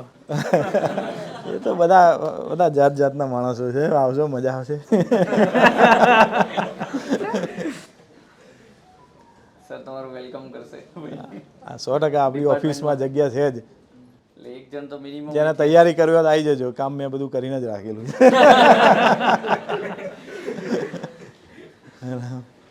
સૌપ્રથમ તો thank you so much Harshil sir અને વેબ સંકુલ એકેડમી કે મને આ વન્ડરફુલ ગિફ્ટ આપી અને સક્સેસ પાર્ટીનું આયોજન કર્યું. અને પધારેલા ચીફ ગેસ્ટનું પણ ખૂબ ખૂબ અભિનંદન. મારી જર્નીની વાત કરું તો મેં સૌપ્રથમ શરૂઆત 2016માં કરી હતી, જ્યારે હું 3rd યરમાં હતો કોલેજના. એ વખતે મેં ગેટની પ્રિપરેશન શરૂ કરી હતી. તો મેં એ પ્રમાણે ગેટની પ્રિપરેશન શરૂ કરી.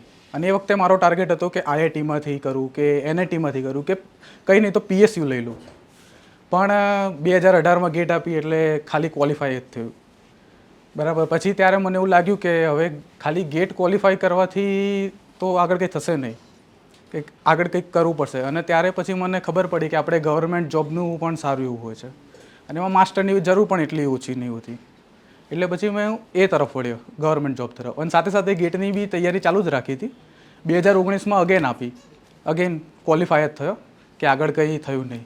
પણ 2019માં સૌથી મેઇન વસ્તુ એ થયું કે મેં આરએનબીની એક્ઝામ આપી, આરએનબી 285. અને એ મારી ફર્સ્ટ એક્ઝામ હતી. અને એ પહેલી જ એક્ઝામમાં પ્રિલિમ્સ પણ ક્લિયર થઈ અને ઇન્ટરવ્યૂ પણ ક્લિયર થયો. પણ ઇન્ટરવ્યૂ પણ ફાઇનલ રિઝલ્ટમાં છે ને હું 0.93ના લેખે રહી ગયો. એટલે એ મારા માટે સૌથી મોટી વસ્તુ હતી કે, અને એમાં મને 2 નુકસાન હતું કે એક તો સૌથી પહેલાં તો અત્યારથી 10મું ધોરણમાં સારા માર્ક લાવ્યા હોઈએ, કોલેજમાં સારા લાવ્યા હોઈએ, ટોપમાં હોઈએ અને પહેલી વખત ફેલ થઈએ. એ સૌથી મોટી વસ્તુ હતી મારા માટે કે એ પચાવી પાડવી. અને પાછું પોઈન્ટના કારણે ફેલ થઈએ. ઇન્ટરવ્યૂ વસ્તુ જ એવી છે કે આ પોઈન્ટમાં બી જો હું ફેલ થઈએ ને તો એમાં 5-10 લોકો આપણી આગળ હોઈએ, એટલું બધું કોમ્પિટિશન.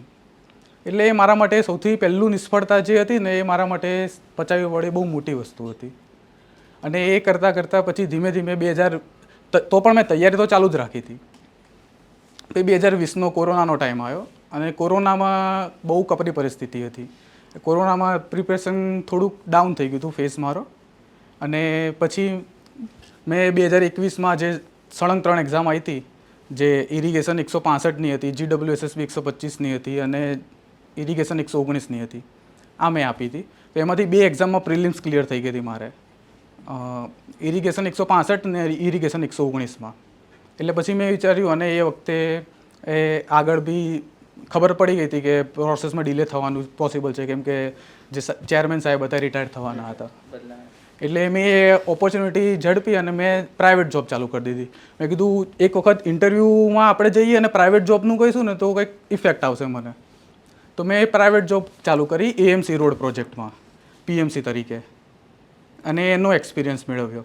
પણ સાથે સાથે અને ઇન્ટરવ્યૂ આવ્યું. પણ બંને ઇન્ટરવ્યૂમાં હું ફરીથી અગેન સેમ આમ ટુ આમ .93 હતું આગળ, તો આ વખતે .72 થયું અને પછી .45. દરેક 3 પોઈન્ટમાં ફેલ થઈ ગયો. એટલે પછી મેં વિચાર્યું કે હવે આપણે એ આગળ તૈયારી તો ચાલુ રાખીશું, પણ હજી વધારે મહેનતની જરૂર છે.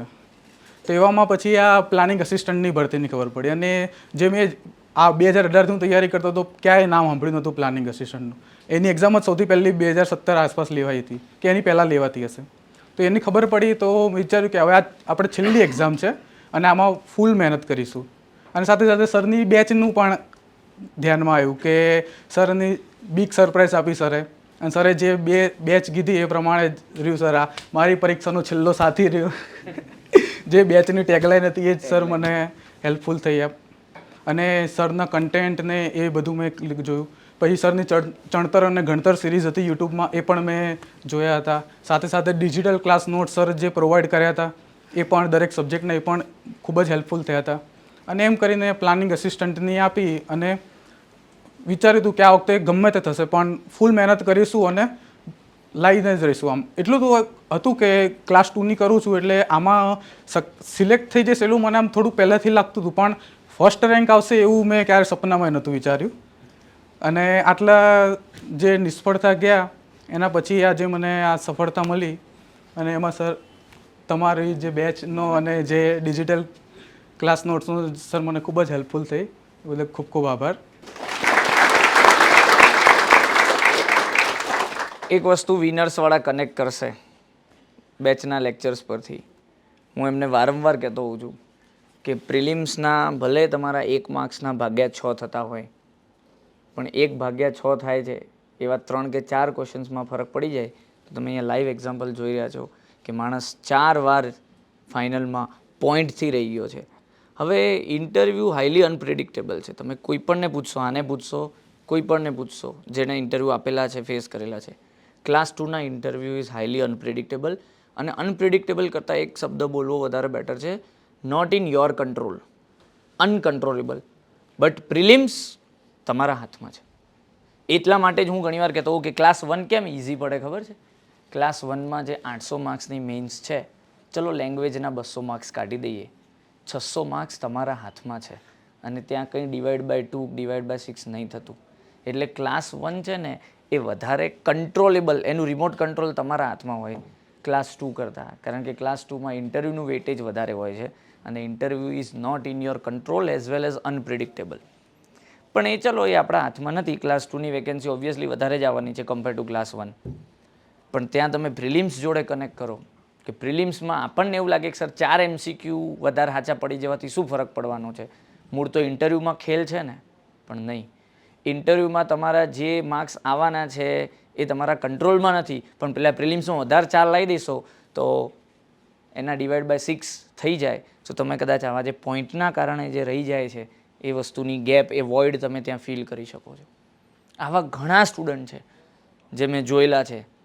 હું ઘણીવાર કહેતો હોઉં કે તમે સફળ થયા પછી જોતા હોવ છો. મેં એમને બિફોર સિલેક્શન જોયેલા હોય છે. બિફોર ને આફ્ટરમાં ડિફરન્સ દેખાય. તો તમે આવા પોઈન્ટવાળા માર્ક્સમાં જે રહી જાય છે, આવા તો ઘણા ઢગલો લોકો છે ગુજરાતમાં. આમાંથી ઘણા બધા બેઠા હશે, પોતે હશે અથવા એમના ફ્રેન્ડ્સ હશે. તો એ પ્રિલિમ્સને એટલી પણ ઇગ્નોર ના કરાય ક્લાસ 2માં. બધું જ ઇન્ટરવ્યૂ પર છે, વાત સાચી છે, પણ જ્યારે આવી રીતે પોઈન્ટમાં રહી જઈએ ને ત્યારે પ્રિલિમ્સનું ઇમ્પોર્ટન્સ આપણને સમજાય. એટલે હું લેક્ચરમાં ઘણીવાર કહેતો હોઉં કે દરેક MCQ તમારા માટે ઇમ્પોર્ટન્ટ છે. એક MCQ તમારો સક્સેસનો દરવાજો ખોલશે. અને સરકારી અધિકારી તરીકેની જે તમારી જોબ આવે છે ને, એમાં ખાલી તમે નહીં, એ તમારું જે આખું જે જનરેશન છે ને એ ડેવલપ થતી હોય છે. કારણ કે તમે વિચારો કે તમે કોઈ એક ગુજરાતના છેવાડાના ગામડામાં રહેતા હોય, અત્યારે આપણા પેરેન્ટ્સ ત્યાં રહેતા હોય, એટલે હું બી આખું મારું ગ્રો થયેલું બધું ડીસા, પાલનપુર એ બાજુ. પણ આપણે આપણી જોબના કારણે આ બાજુ શિફ્ટ થઈએ, અમદાવાદ, ગાંધીનગર, સુરત, રાજકોટ, મહેસાણા બી સિટી જ છે. આપણે શિફ્ટ થઈએ તો આપણી નેક્સ્ટ જનરેશન ઓબ્વિયસલી ત્યાં જ રહેવાની છે. હવે એ લોકો તો પાછા ગામડામાં જવાના નહીં. તો એમનું સ્કૂલિંગ આપણા કરતાં તો બેટર થશે, આપણા સ્કૂલિંગ કરતાં. એમની નેક્સ્ટ જનરેશનનું ઓર બેટર થશે. તો આખી જનરેશન ઉપર આવી જાય છે. એક જણ સરકારી અધિકારી બને ને એટલે આખી જનરેશન ઉપર આવી જાય છે એક જણની મહેનતથી. અને એ મોકો આપણને મળે, આપણા આગળની જનરેશનો યાદ કરશે કે ટર્નિંગ પોઈન્ટ. અત્યારમાંથી તમે ઘણા તમારા મિત્રોનું સાંભળતા હશો કે મારા દાદા કલેક્ટર હતા, મારા દાદા મામલતદાર હતા, તો એ એમની ફેમિલીનું ટર્નિંગ પોઈન્ટ હોય. તો એ જ રીતે આપણે આપણી આખી નેક્સ્ટ જનરેશનના ટર્નિંગ પોઈન્ટ બનીએ એનાથી મોટી વાત શું હોય. એટલા માટે ડેડિકેશન થોડુંક ઓર વધારીશું અને આવી નાની નાની વસ્તુઓને ધ્યાન આપીશું.